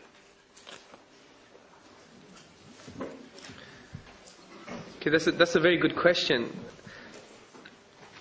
I mean, when any human being adopts a certain worldview about how they see the world, how they see man, women, life, universe, it actually inevitably shapes their behavior. And the reason it does that is because our concepts that we form from a set of ideas actually makes us reflect upon things in a certain way. I'll give you an example. As a Muslim, and this is just a subjective thing, what I'm saying, if, for example, I were to see that the majority of you were in inevitable crisis at the moment, I would, I hope, sacrifice myself to help you guys, if that meant the case, yeah? And the reason I'm doing that, because I truly objectively understand what philanthropic activity and altruism and self-sacrifice actually really mean. Because from the Islamic worldview, we do all our actions for the sake of God. Now someone may think, well, that sounds quite bizarre. Why can't you do it for their sake? But there's a problem in that, because if you have benefit-orientated actions, then if something better comes along, then the previous connection you had could be easily discarded. And that would also show that human beings have extrinsic value, not intrinsic value. Like extrinsic value means money you can use for an end, to buy something. So it has external, extrinsic value. But I believe things have intrinsic value because God exists and because what God says about humanity and life and the universe. So I would be able to do that. Do you see my point? So that's a specific example. Similarly, it also shapes our political view. Peter Kay talked about that he is a liberal, which I don't want to build straw men, but my personal understanding of what a liberal is someone who adopts a basic philosophical premise of individualism. Because if you see the European history when the Catholic Church used the coercive arm of the state to oppress thinking and the masses, and there was huge wars, you know, the 30-year wars, the 80-year wars, the massacre on St. Bartholomew's Day, etc. And that created an environment where thinkers had to come out and say, well, we need to develop an individualist doctrine on humanity and rights. So that's where you had the birth of individualism, which formed the premise for liberalism. Now, I disagree with that premise totally. And that's why I see crime and punishment, for example, in a more different perspective. One could call it collective plus individualistic at the same time. Whereas a liberal perspective would say, oh my God, cutting the hand of a thief is so barbaric and wrong. Without having a nuanced discussion and say, well, the basis for your philosophy for crime and punishment is individualistic. You just see the human being as sovereign, with hardly any attachments, philosophical attachments and obligations to society. I see it differently. My worldview is different. I see society as an integral whole. My actions affect society, and society actions affect the individual. Hence, crime and punishment will be different. And that's why we should always understand our worldview. And the question is a great question, because adopting a worldview and a perspective has huge implications. And the ones that I've just given you hopefully were more practical. Thank you. Just a couple of words. For a start, it isn't, well, I suppose it's more than a couple already, but just a few words. For a start, the liberal isn't committed to individualism in the sense in which you do it. The liberal obviously does have a sense of community, has a sense of concern for their family, for wider circles, for maybe their gardening club, or maybe their local authority. So it's a false dilemma to suggest either you're an individual liberal or alternatively you've got to be a communitarian. Secondly, you casually come back to this chopping off hands, Hamza. So I'm not sure about your Islamic view, but it would be interesting to know then, are you saying that you really do think that thieves should, or maybe by the third time, should have hands removed? Do you, for example, believe that adulteresses should be stoned? I gather in the Saudi Arabia constitution it's got to be medium-sized stones, so that neither they're so trivial, but nor does the death occur too quickly. That's actually in the constitution, I believe. But presumably you're going to disagree with that, but as you seem so clear about the nature of punishment from Allah, perhaps you'll give us some examples of what punishment you think there should be. I, as a wishy-washy liberal, feel very uneasy about punishment, but I recognise we have to do it, so I could discuss it happily with you. I mean, that's a question to you. That's obviously a question to myself. I mean, as I said, the things that you pass value judgments on, the first thing is, you know, I don't think I should even maybe entertain a conversation with you on this issue because, again, you don't have an objective basis for your values, as you said. But you do, so tell us. That's why I'm going to answer the question. Help us, yes. I will help you, indeed. But I just want to make that point and reiterate it again and again that where is your standard? However, let me talk to you about my standard. And the situation is very simple. I talk about humanity's standard. Sure. I mean, the representative for humanity on my right, ladies and gentlemen. As if people of religion are not part of the human race. I am from Greece, I guess, so. Okay, wow. The situation is this. First and foremost, in the Islamic narrative, we don't view things from an individualistic lens. And I wasn't claiming that you don't have family bonds and ties, no. I was talking about your political philosophy is viewed via the prism of individualism. So when you see crime and punishment, you say the individual rights and individual freedoms. I particularly disagree with that because individualism doesn't necessarily have to be true. And there's many reasons why it's not true. One of the reasons include that we know from developmental psychology that we're going away from the Piaget view on children are developed just on their own as the individualist constructor via individualism. No. Actually, the child develops his cognitive or her cognitive abilities via social links and attachments. So individualism from the onset is totally inaccurate. So there's other reasons why individualism is a flawed concept, which is quite interesting in the last 20 years of humanitarian critique. But that's another discussion. So Islam doesn't adopt that view. It adopts, I think, a more corrective view, which sees individuals as part of society and society as part of individuals. So now, there's an effect now. Individual actions do affect behavior, and societal pressures do affect behavior also. The point is, what you shouldn't do though is just make Islamic law a comprehensive legal system and just sex it up. I think it's awful. You just make it you make a caricature of it. Just imagine this, there's Tesco's down the road. There's a sister with a hijab and the cloak, the jilbab. And there's a brother with a very long beard, and he has a sword down his jacket. There's a poor guy who's just stolen a cookie because he's hungry. He runs out of Tesco's. The sister trips him over. The man with the beard pulls out the sword and says, Allahu Akbar! And cuts the hand. This is a caricature of a comprehensive legal system. I mean, you've jumped into the narrative of Sky News and Fox News, and as a philosopher, I thought you wouldn't do that. However, you did. Let me just finish my point and you can come back to me. Honestly, I will give you the time. Because if you go to my Greek village, ask for the time, they go... So we have plenty of time. So what happens, so what I'm trying to say is, it's not a caricature. So what we say is, Islam decides to say we're not going to have a principled distance of the conception of the good life. Liberalism says you shouldn't really teach people what a good life is. Don't have that conception. No, but Islam says no, there are certain things which are objectively good and we must propagate them in society. So cohesive values such as justice, mercy, compassion, things that Peter Cave thinks he has a monopoly on, like humanism is all about compassion and justice and mercy. So we propagate these cohesive values. Not only do we propagate them, but we politicize them and everyone knows about them. You hear them on media, TV, teaching, etc. And on top of that, you have a very strong justice system. Whereas we don't believe as Muslims beyond reasonable doubt. Because doubt is in that sentence. We say it has to be almost as if it's virtually impossible. And there's, for example, for cutting the hand of the thief, where he had to steal out of greed.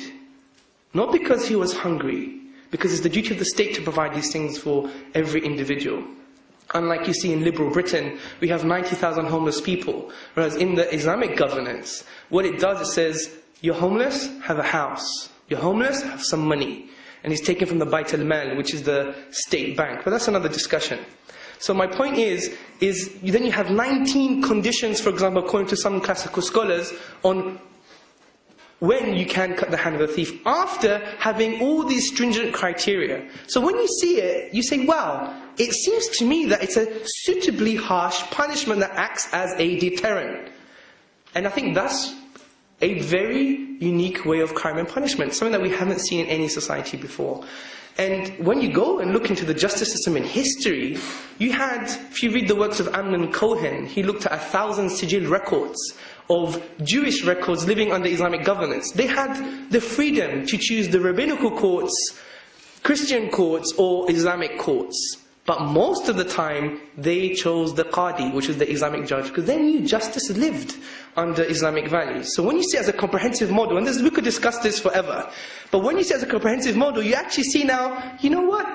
It's not that caricature anymore. I may disagree with it, but it does seem workable. That's why Clive Hollin, a very famous criminologist, he actually said, we have to start looking at the facilitating factors for crime, rather than keep on doing the liberal view, which is have another law, and another law.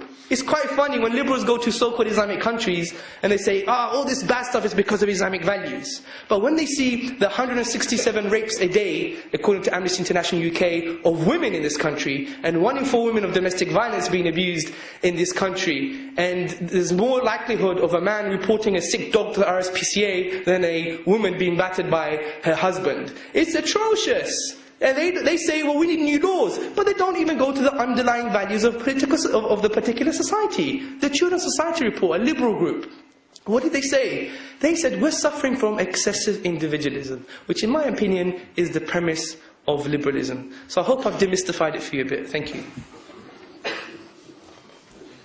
You made a little slur saying I thought I had a knocking on justice and fairness and so on. That isn't true. I think you are, well, maybe a kindly human being, certainly a human being, I suspect kindly. And many religious believers are, and so obviously they have a sense of justice and fairness. My point is to say you're not finding it necessarily through your religious books, you're finding it through your humanity. And I note, though, that I'm still not clear that either you are saying that you think chopping of hands in certain circumstances is a right punishment. I know you don't say whether you think stoning of adulteresses should be allowed. And I assume then, once again, you're being very unclear whether the particular stonings, the particular hands removals which occur in various Islamic countries, whether you're saying they've got it wrong, or they've got it right, or we don't know. I assume that these are good examples again of just trying to make the point that if you hang it all on the Quran and try to draw conclusions, you start having different interpretations.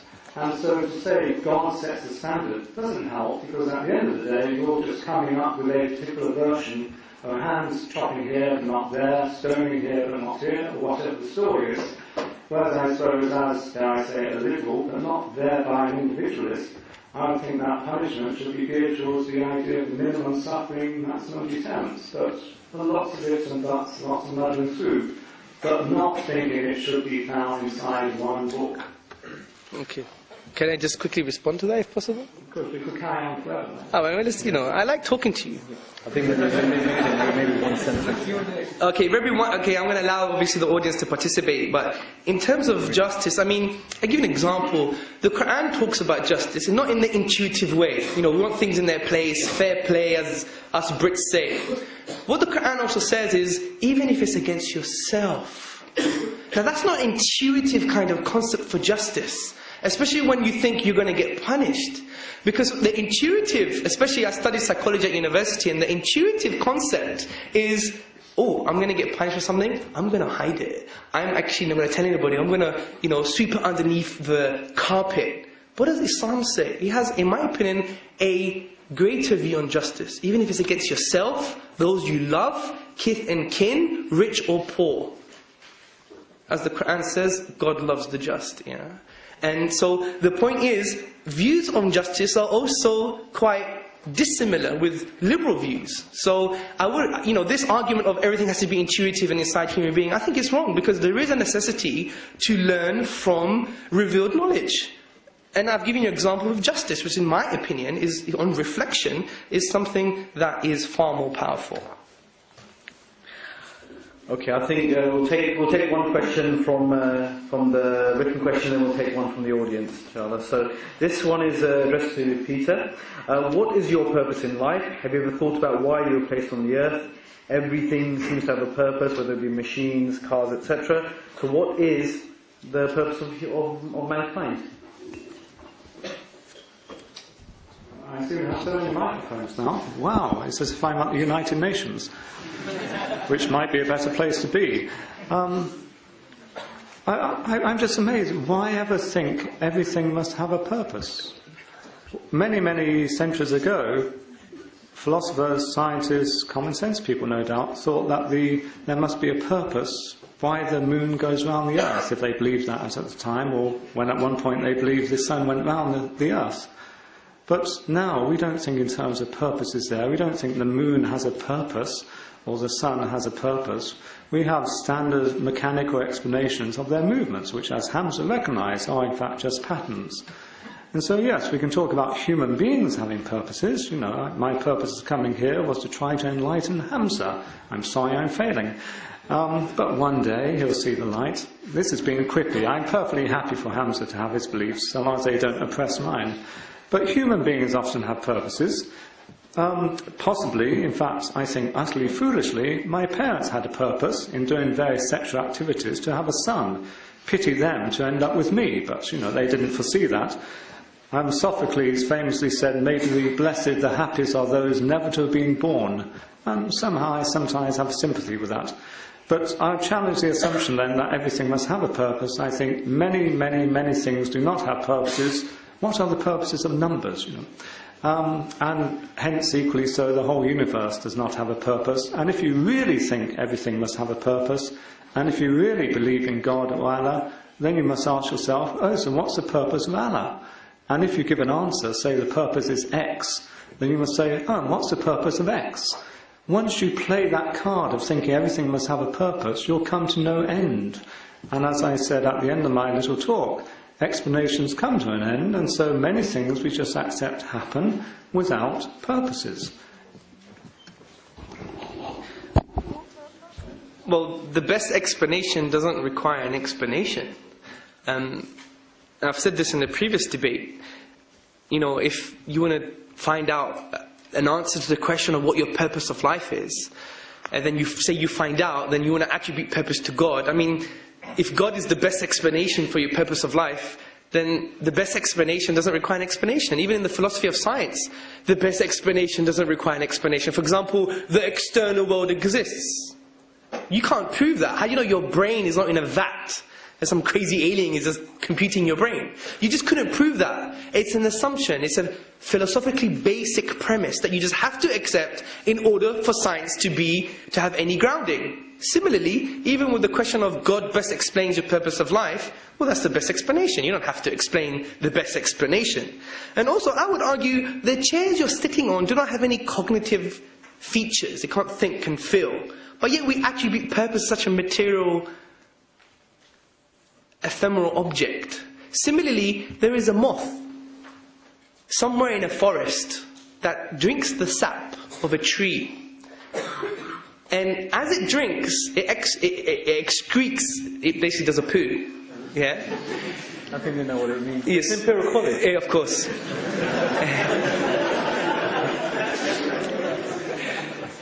So, but funny enough, there's another moth underneath that moth that drinks its poo.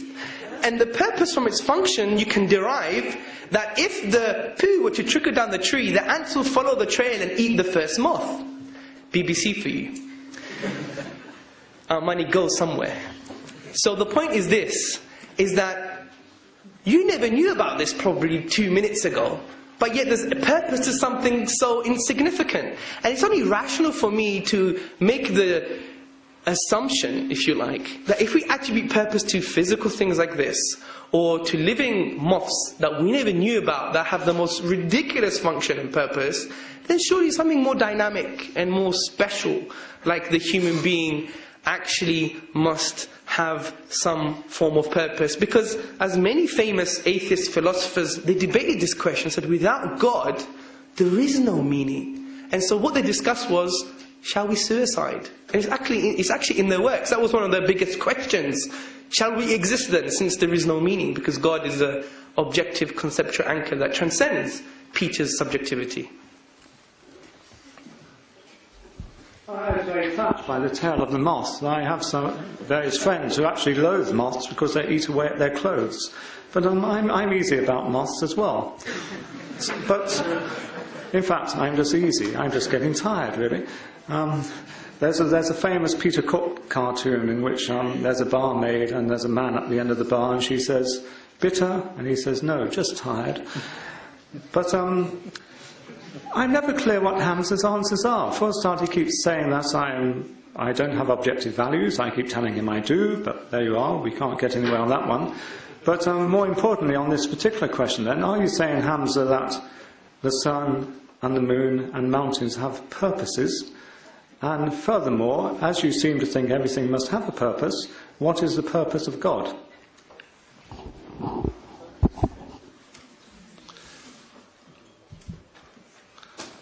I'm not going to answer that question because God by definition is something that is transcendental, and for me to jump into the mind of God is the fallacy that some of the Greek philosophers did, and they got them in a big No, I don't actually. What I frankly do is use my ration to justify that the Quran can only be explained by a transcendental cognitive source, and hence what it says must be true. And I discussed the logic of submission, which you never countered in any shape or form, and you misconstrued my argument of the miracle of the Quran, saying it's just because of its uniqueness. No, I was saying when we go to the productive capacity of the nature of the Quran, which is the Arabic language, and we exhaust all possibilities, this has been done by some Jewish scholars on computers. We cannot create the literary form of the Quran. So we need a supernatural explanation. These are evidences for transcendence. You never dealt with this argument and many of the other arguments, and you swiftly say that I have objective morals, but that's just a statement. If you do have objective morals, which I believe you do, it's only because God exists. Because there is no other transcendent conceptual anchor that goes beyond human subjectivity. And it was an ontological question, not an epistemological, which is, how do I get to know morals, or what are morals? But the very fact that you believe killing an old woman for no reason is 100% morally wrong, is because God exists. And I could give you the following logical format for you to understand a bit better, since you're a philosopher. 1. If God does not exist, objective morals do not exist. Okay, I don't accept that premise. Okay, well, you don't accept that objective morality exists? No, I don't accept your premise. Namely, if God does not exist, then objective morality does not exist. Well, we could easily discuss that premise. Okay. But I believe you have failed to show me how it does in absence of God, because I gave you 2 other options, which if there's another option, please let me know, which was evolution and social pressure. Evolution, which is accidental byproducts of a long evolutionary process. Our morals are ephemeral, they're illusory, because they're based upon something that's ever-changing, such as our biology.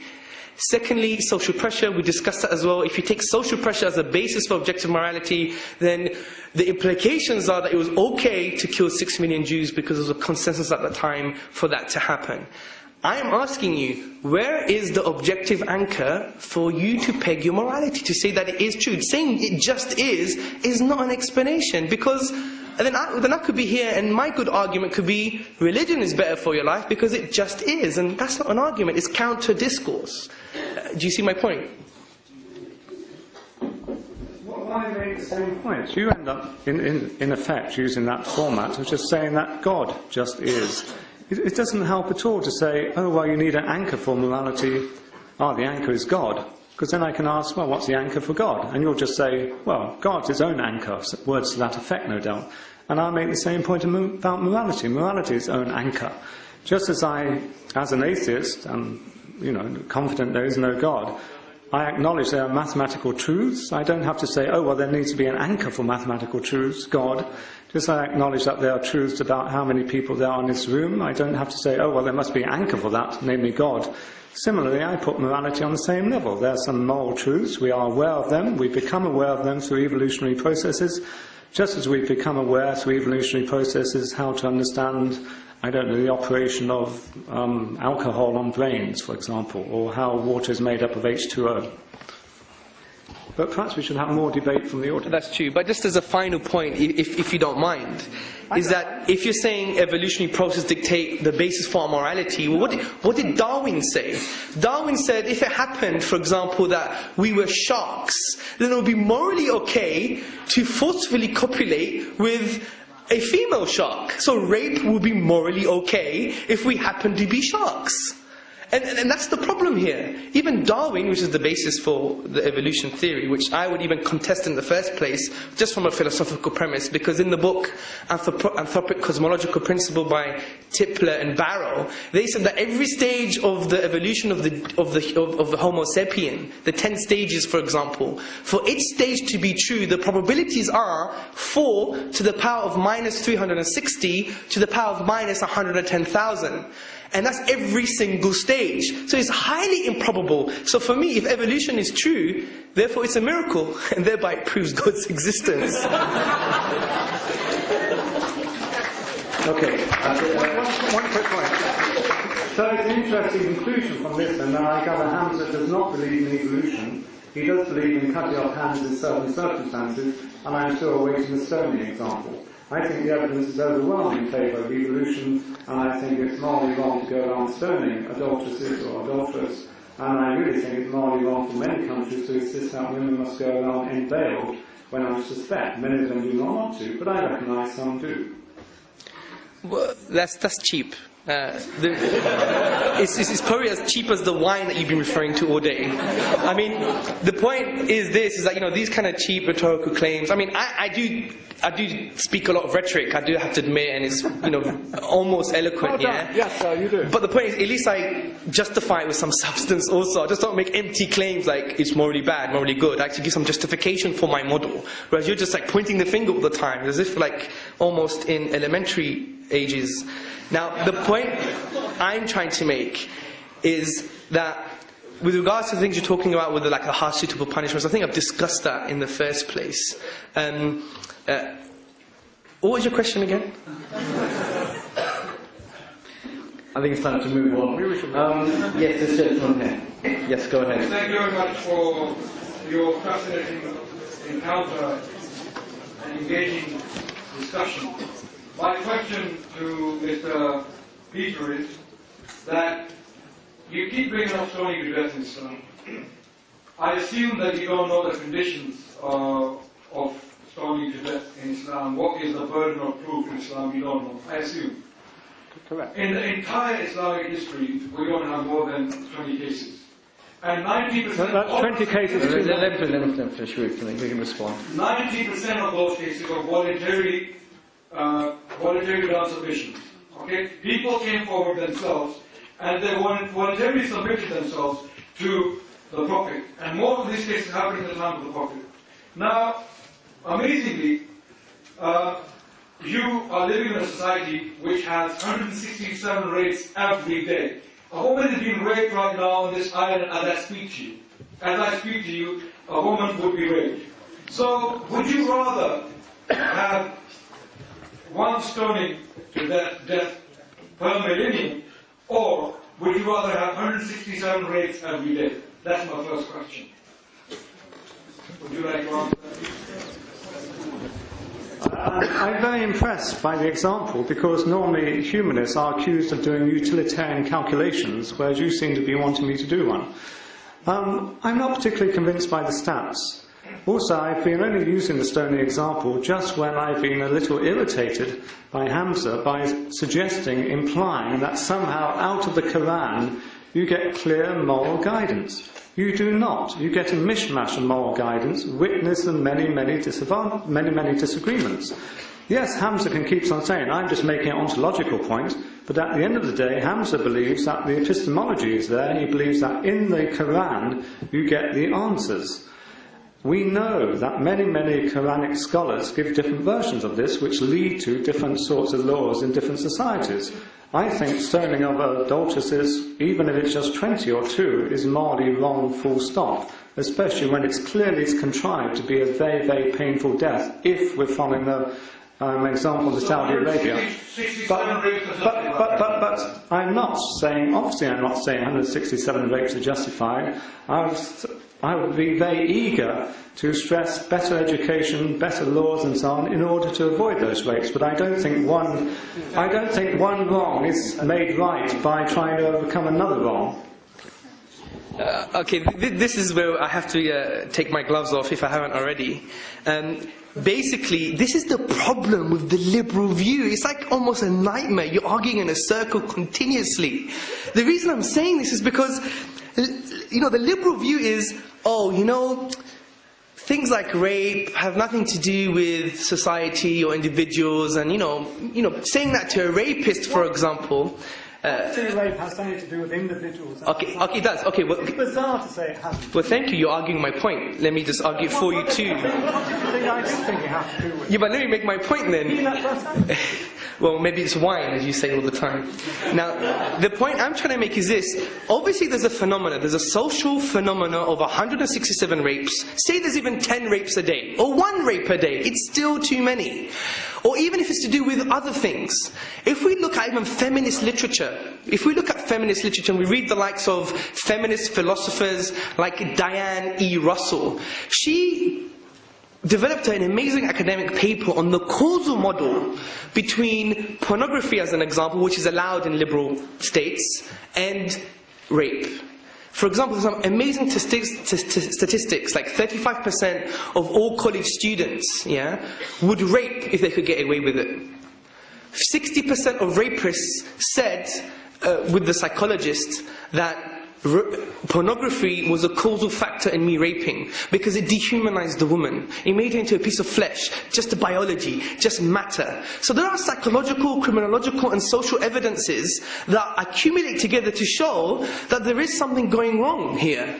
And the point is, if you do change those values, and then say, if you jump the cohesive values, and straight away, if you know you were to do that, you get a harsh punishment, I think that's a great thing, because we're preventing lives being destroyed. You're saying it from a very one-dimensional perspective, a reductionist perspective. The individual is the only thing that really exists, yeah? I mean, this like goes slap in the face of most social psychologists, criminologists, etc., that are asking even Western societies to change their type of outlook and behavior. For example, the Children's Society report, they had conclusions and they said, we need to start telling politicians, instead of talking about justice, rights, freedom, all these kind of words, start using words such as love, compassion, politicize these concepts, so we really do love each other and have compassion, not only on the individualistic level, but on the social and political level. And I think, in my opinion, even from a rational perspective, that the Quranic model or the Sharia, the Islamic law, is an amazing thing if you see it in its true light, which we hopefully just outlined and discussed. Now, you said to me that I do believe in epistemology, that the Quran does give you morality, but you said there's so many differences of opinion and conflicting answers from this morality. Well, I'm not going to agree with that, but say I did agree with that. Even in secular law, even in your outlook, there's problems. For example, the Dutch Constitution, Article 97, which can be found on the web, Part B, it says something like, we must impose this on minorities. Now, if you have a very vicious worldview, you can use that to do very bad things on minorities. So there's even legal difference of opinion and moral difference of opinion in your worldview. And I don't understand why you keep on throwing that at me. I mean, what's good for the goose is good for the gander. And I just throw that back at you. Well, human beings are human beings, and we are going to differ on certain things. But when it comes to the Quranic narrative, we have a concept called the ijma', which basically means the consensus amongst scholarship. And there are some fundamentals that have never been transgressed conceptually. And there are other things that we believe God's mercy are differences of opinion that are valid and still binding. And I don't see that as a problem, especially when you have things like the Dutch Constitution, which was one of the first secular and liberal states, having problems with Article 97 Part B. So I think your argument is just another, boxer falling down and trying to give a jab, Thank you, Hamza. So Peter, you do believe in prevention of that kind of crime, which is what Islam seeks to do by introducing these suitably harsh punishments with heavy burden of proof. So this is the Islamic viewpoint, and thank you very much for your answer. My second question, which is connected to the first question, is you kept raising this point that the religious societies or the religious hierarchy wishes to impose itself on those who are not religious.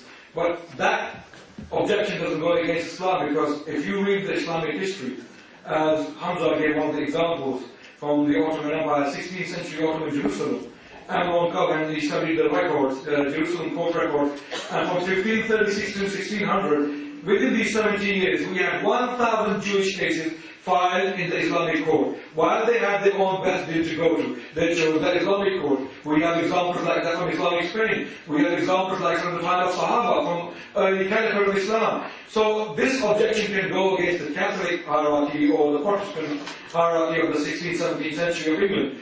But it doesn't work against Islam. Do you have something to say about this, please? Yes. Oh, you want me to say more? I really don't know where to begin. But I shall begin, and I shall end quite swiftly.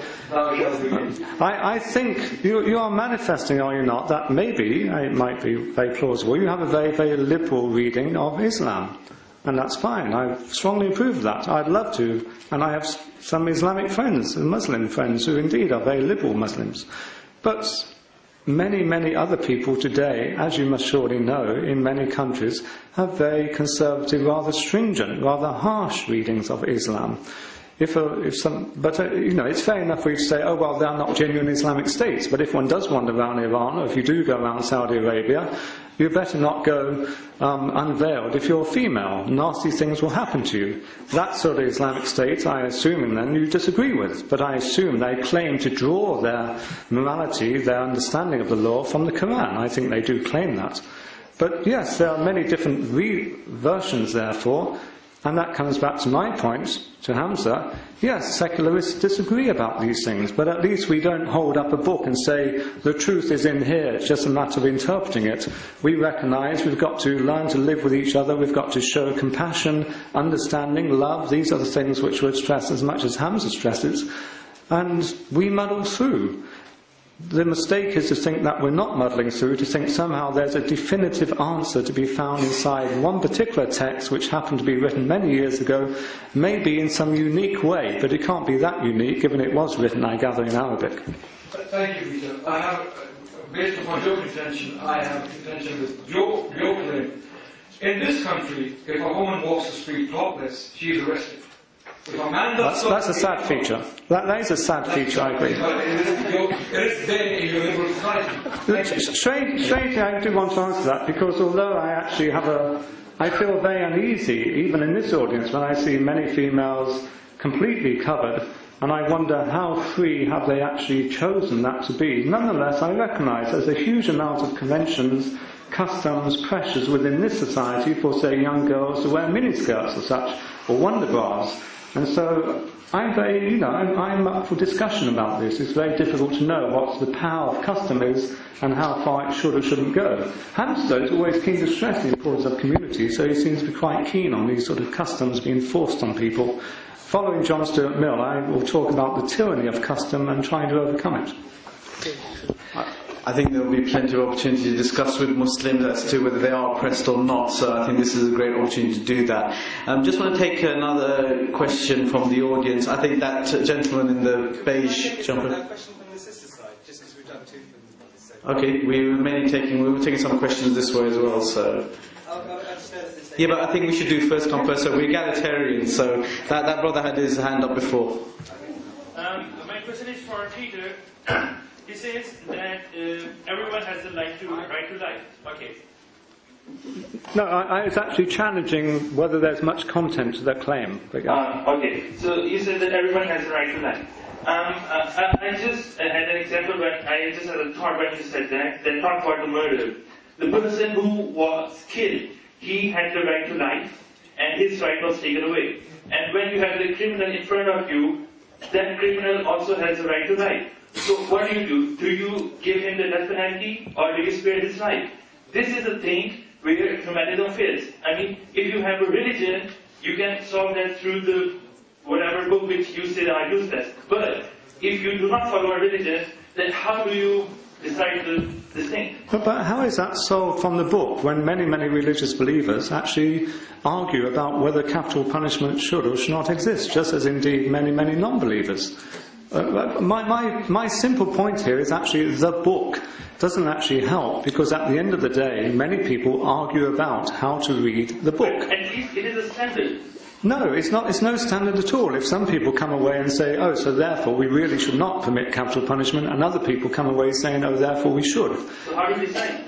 Sorry? How do you decide if how people say... We negotiate, we muddle through, but we don't pretend the answer's in the book. And as you know, many of us would tend to think, well, overall, maybe compassion points towards not having the capital punishment. But I'm not suggesting there's easy answers here. My point is to say you also do not have easy answers by suddenly announcing, as Hamza keeps announcing, oh, God is the standard. It doesn't help at all, because you have similar sorts of arguments. At the end of the day, you need to rely on your humanity, feeling of compassion, maybe the effects on society, maybe the effects with regard to deterrence, and so on. I mean, just to put a different slant to this question, from a humanist, secularist, atheist, non-religious perspective, they would never argue that the mind should never be the source of law. They would never argue against that our minds and the result of our thinking should never be the source of law, without any justification. Well, I'm arguing here that God should be the source of law. If you can't justify your source, why do you expect me to justify mine? But what I've done today is actually justify my source. And I think it's quite saddening to see that you keep on pointing the finger at me and saying, just this book, when I have actually given you a whole argument for why I believe this book. You have greater reasons to believe that it comes from a transcendental cognitive power. And you didn't deal with these arguments. So at least I have a basis for my source of law. The basis for your source of law, and again which goes back to morality, is again based upon subjective concepts such as evolution, social pressure, etc. So when I say God is the standard, God is the standard because He, again, and I repeat, is the concept, the transcendental concept that goes beyond human subjectivity. You do have a standard, but your standard is subjective, and that's what I'm saying. Because it's evolution, it changes, social pressure, it changes, therefore it's subjective. Do you understand that point? I have a horrible feeling that we're going to be boring the audience as we keep going round and round the same loop. Just to repeat my bit, and then you'll repeat your bit, and I'll repeat my bit, and then eventually we're turned into pumpkins, or Cinderella will come along. That's a very subjective viewpoint. Nothing is actually helped by keeping on announcing God is the standard. Because you don't know anything about God unless you start saying it's all inside the Quran. And then we come to your argument saying, oh well, the Quran is so specially written or structured or something novel in Arabic such that it must have been caused by some transcendent being. I don't accept that at all. For a start, I very much doubt if it really is some specially structured work. But even if it is, that's the way the world has come about. That wasn't my argument. You're just building another argument here. Well, Keith, which feature of the Quran? You said something about it used the Arabic language in a way which no one else has used. If you don't know, why don't you ask me the question? Because you keep referring to this, and it's baffling what you mean. Well, ask me, Hamza, what did you mean? It clearly was written in the Arabic language. I assume, yep. I say it's going. So clearly it's not something which could not be expressed in the Arabic language. And so presumably some human beings wrote it down, and so that's manifested the fact that some natural human beings managed to express it in the Arabic language. There's no further need to say, oh, there's some transcendent power behind it. It doesn't help. But that's not the argument. Do you want to give the argument again? Not really, but feel free to. I mean, in fairness, sorry, can I take that? Fairness? Can you see it on YouTube afterwards? I don't know. I mean, in fairness, if I didn't understand a particular argument of yours, I would have said, Peter, what do you mean by that? I want to inquire about the truth of your claims. So some of the claims you're testing. What you've done to mine is you've misconstrued them. I'm not saying deliberately, but you have misconstrued them. And I've said that you have, then you're saying, well, my assumption and my assumption. But it's just assumption. The best thing to do is say, Hamza, what is it about the Quran that makes it a miracle? Let me say then, Hamza, give me one sentence at a time so I can check, I can understand each sentence. Without too many ands or buts in. Okay, that's interesting, because and is a conjunctive particle that links concepts together. If I don't use an and, then I won't have a conversation. Well, it could be an eternally long question, couldn't it? And this. Do we have time? No, definitely. We don't have time, but we don't have time. Well, on that profound note, I'm sorry I couldn't take all the questions. The speakers will be here, so you can come up to them individually afterwards and speak to them about your particular questions. We are running short of time, and I think it's good that we got to at least a good point when it came to the discussions available. I'd like to thank today's participants, Peter Cave and Hamza Zortzis, and I hope there'll be another debate coming to you soon. So thank you very much. Assalamu alaikum wa rahmatullahi wa barakatuh.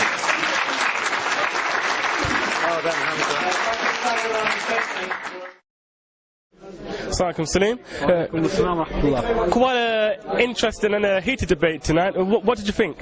Well, I mean, my remit as the chair was really for the discussions to go to a logical conclusion. This is philosophy. We're not talking about a political debate where it's just sound bites and people get to ask lots of questions. I mean, some people perhaps didn't like the way I did that, but I felt that it was very necessary to get to the philosophical conclusion at the end of all the discussions. So that's why I let the to and froing happen discussion between Hamza and Peter. Yeah, I mean, there wasn't that much in regards to vocal questions to and fro from the audience, as you just previously said. So did you think, in regards to the audience, that they've taken any benefit, or that they've understood what both of the speakers were trying to say? I think to a certain extent, yes, but I must say, and I'll be very truthful here, that some of the questions that I got, which were actually written in by the Muslims because they were aimed at Peter Cave and they were criticising him, were again reiterating some simple truths that were discussed in the debate, but were not adding real value, which is why I had to ignore a lot of them. You know, it was asked already to death in many respects, but there's two angles to this. One is that Muslims need to see that there is an intellectual discussion. So whether all of them understand that or not is not necessarily the case.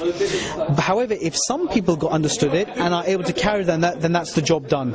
You know, it's not for everybody to understand the discussion, but at least everyone can appreciate there is a discussion, and for those who are able to, they can carry on with the debate if they understood it.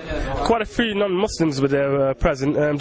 Did you have any feedback from them, or did you know what they felt about the talk? Well, it was interesting because there was a humanist who I spoke to afterwards, and again he came from a different tack to Peter, and his we had an interesting discussion afterwards where he said, well, what is truth? And we went into discussion as well, it doesn't really matter what is truth as long as I know that the coat you're wearing is black, and if I say Palom, as his name is, if you pass me that black coat, then you know what I'm talking about and I know what I'm talking about. That's all that matters. So then he got a little bit stumped on that, but as long as we get people to realise that, look, there is a truth, and that truth is with Islam, and that's what we need to do as Muslims. That's our responsibility. Hello Peter, and thank you for the debate today. How did you feel it went? Well, I feel I offended some women apparently for speaking for all Muslim women. Well, I'm sure when you hear the tape, I just said maybe some women have been oppressed in wearing the veil. But overall, I feel I burble away, and I should have made a few more jokes, but at the end of the day, the serious point I'm making, the very serious point I'm making, is things are pretty bad if you have to rely on some ancient text for how you ought to live. You ought to rely on your humanity, your fellow feeling, your concern for reason and fairness, and it depresses me a lot that so many people in the audience seem to say, oh, well, it says so in the Quran that we should do this or that, and that worries me. To say that morality is grounded in God, that doesn't help if at the end of the day God is incomprehensible. There was a bit of a bout in regards to verbal words. Did you feel that any of your beliefs were challenged at all? Verbal words as opposed to non-verbal words? My beliefs are always challenged, I think, because as a humanist and an atheist and a rationalist, I like debate, I like argument and discussion. That's, once again, is why I feel it's very, very sad that somehow some people say, oh no, you must always come back to the Quran or the Bible or maybe some other text. They're just texts, they have some interesting comments in, no doubt, but they're written by men, normally men rather than women, because I think Islam still tends to think man is superior to woman in some respects, but at the end of the day I'm happy to debate and I enjoy it. Any benefits that you take in regards to today's debate? The benefits is feeling very, very tired, and although Hamza has made quips about my Alcoholics Anonymous need, I do feel like a drink, which I gather isn't very, very opportune for many Islamic believers except when they're not being watched. Yeah. Thank you. Assalamu alaikum, Hamza. How did you feel about the event today? Alaikum salam wa rahmatullah. I think it was a positive event. I think it's one of the first times, I think, in the country that we debated the topic of religion and Islam, not from a philosophical point of view in terms of can you prove God exists, although there was some of that today, or can you prove the miracle of the Quran, which was some of that today too, but the focus was life, how it affects us, can we live better lives without religion. So it's very difficult, and the way I tried to argue was general and specific, giving some academic sociological evidence, showing the logic of submission by proving the existence of God and the miracle of the Quran, also showing about morality, that you need a religious perspective of morality for it to be objective. If you don't have a religious perspective, it's subjective, and also about a political argument of like Islamic economics deals with the biggest problems of economy, such as poverty and distribution of wealth. So in that case, we gave some positive arguments. I personally believe that Peter gave, although he was rhetorical just like I was, we got very similar characters, but I don't think he gave some substance to the counter arguments, and I think that was the big problem today. There's kind of a battle of bouts there. in regards to little witty remarks. I mean, do you think that your points were, clear enough, and do you think that people reciprocated them well? Well, I think the point of a debate is not actually to lecture and make people actually learn your arguments. It's also to point out that there are certain concepts in Islam or religion that are quite interesting. There was some argument I understood, and maybe let me go further and research more. And the whole point of having debates in this post-liberal, post-secular society, post-modern society, is to show that Islam has a positive case for society, past, present and future. And I think that's what we should be doing. And I think the objective of the debate is to motivate the Muslims and to show to the non-Muslims that there is an alternative narrative on religious discourse. Now, in regards to the people and their questions, it seemed that even the Muslims, the way they wanted to get at Peter Cave with regards to his comments, how did you think he was in regards to his rebuttals to yours? Personally, I know Peter Cave well because I've read his books, and I feel quite close to him, to be honest. I've seen some things on him on YouTube. He's a very nice and more polite kind of individual. Obviously, it's a heated debate. Obviously, we did mistakes in terms of some of our attitudes. But I think the main concept is that I don't think Peter was ready for the arguments. I think he didn't look into the arguments that well. He didn't probably want to see my arguments that well, because I don't blame him, because in this society we have a presumption of humanism, we have a presumption of atheism, we have a presumption of liberalism, so everything is viewed from that perspective, and I think that's the problem. So I think today we try to undercut that perspective, and that's why I think he was slightly shaken. Any wise words for any non-Muslims that may have watched this and thought, it was interesting? What would you give your 2 cents on what today? Sure, well, I don't want to speak for non-Muslims, but a non-Muslim did come up to me and she thought it was an amazing debate. She thought there was quite valid points from religious and non-religious perspectives, and she also thought that there is something particularly special about Islam, and maybe we should read about and have a sincere look on it, and not have the outdated cliches and the caricatures of Sharia law, but to find out what is Islam all about. Any wise words, or departing words, let's say, for Muslims and non-Muslims alike? Well, I think the Quran talks about different realities, and it says ponder on all these realities and come to a conclusion. If we do that, I think we should be fine. Jazakallah khairan, Hamza. Assalamu alaikum wa rahmatullah. Assalamu alaikum wa rahmatullah.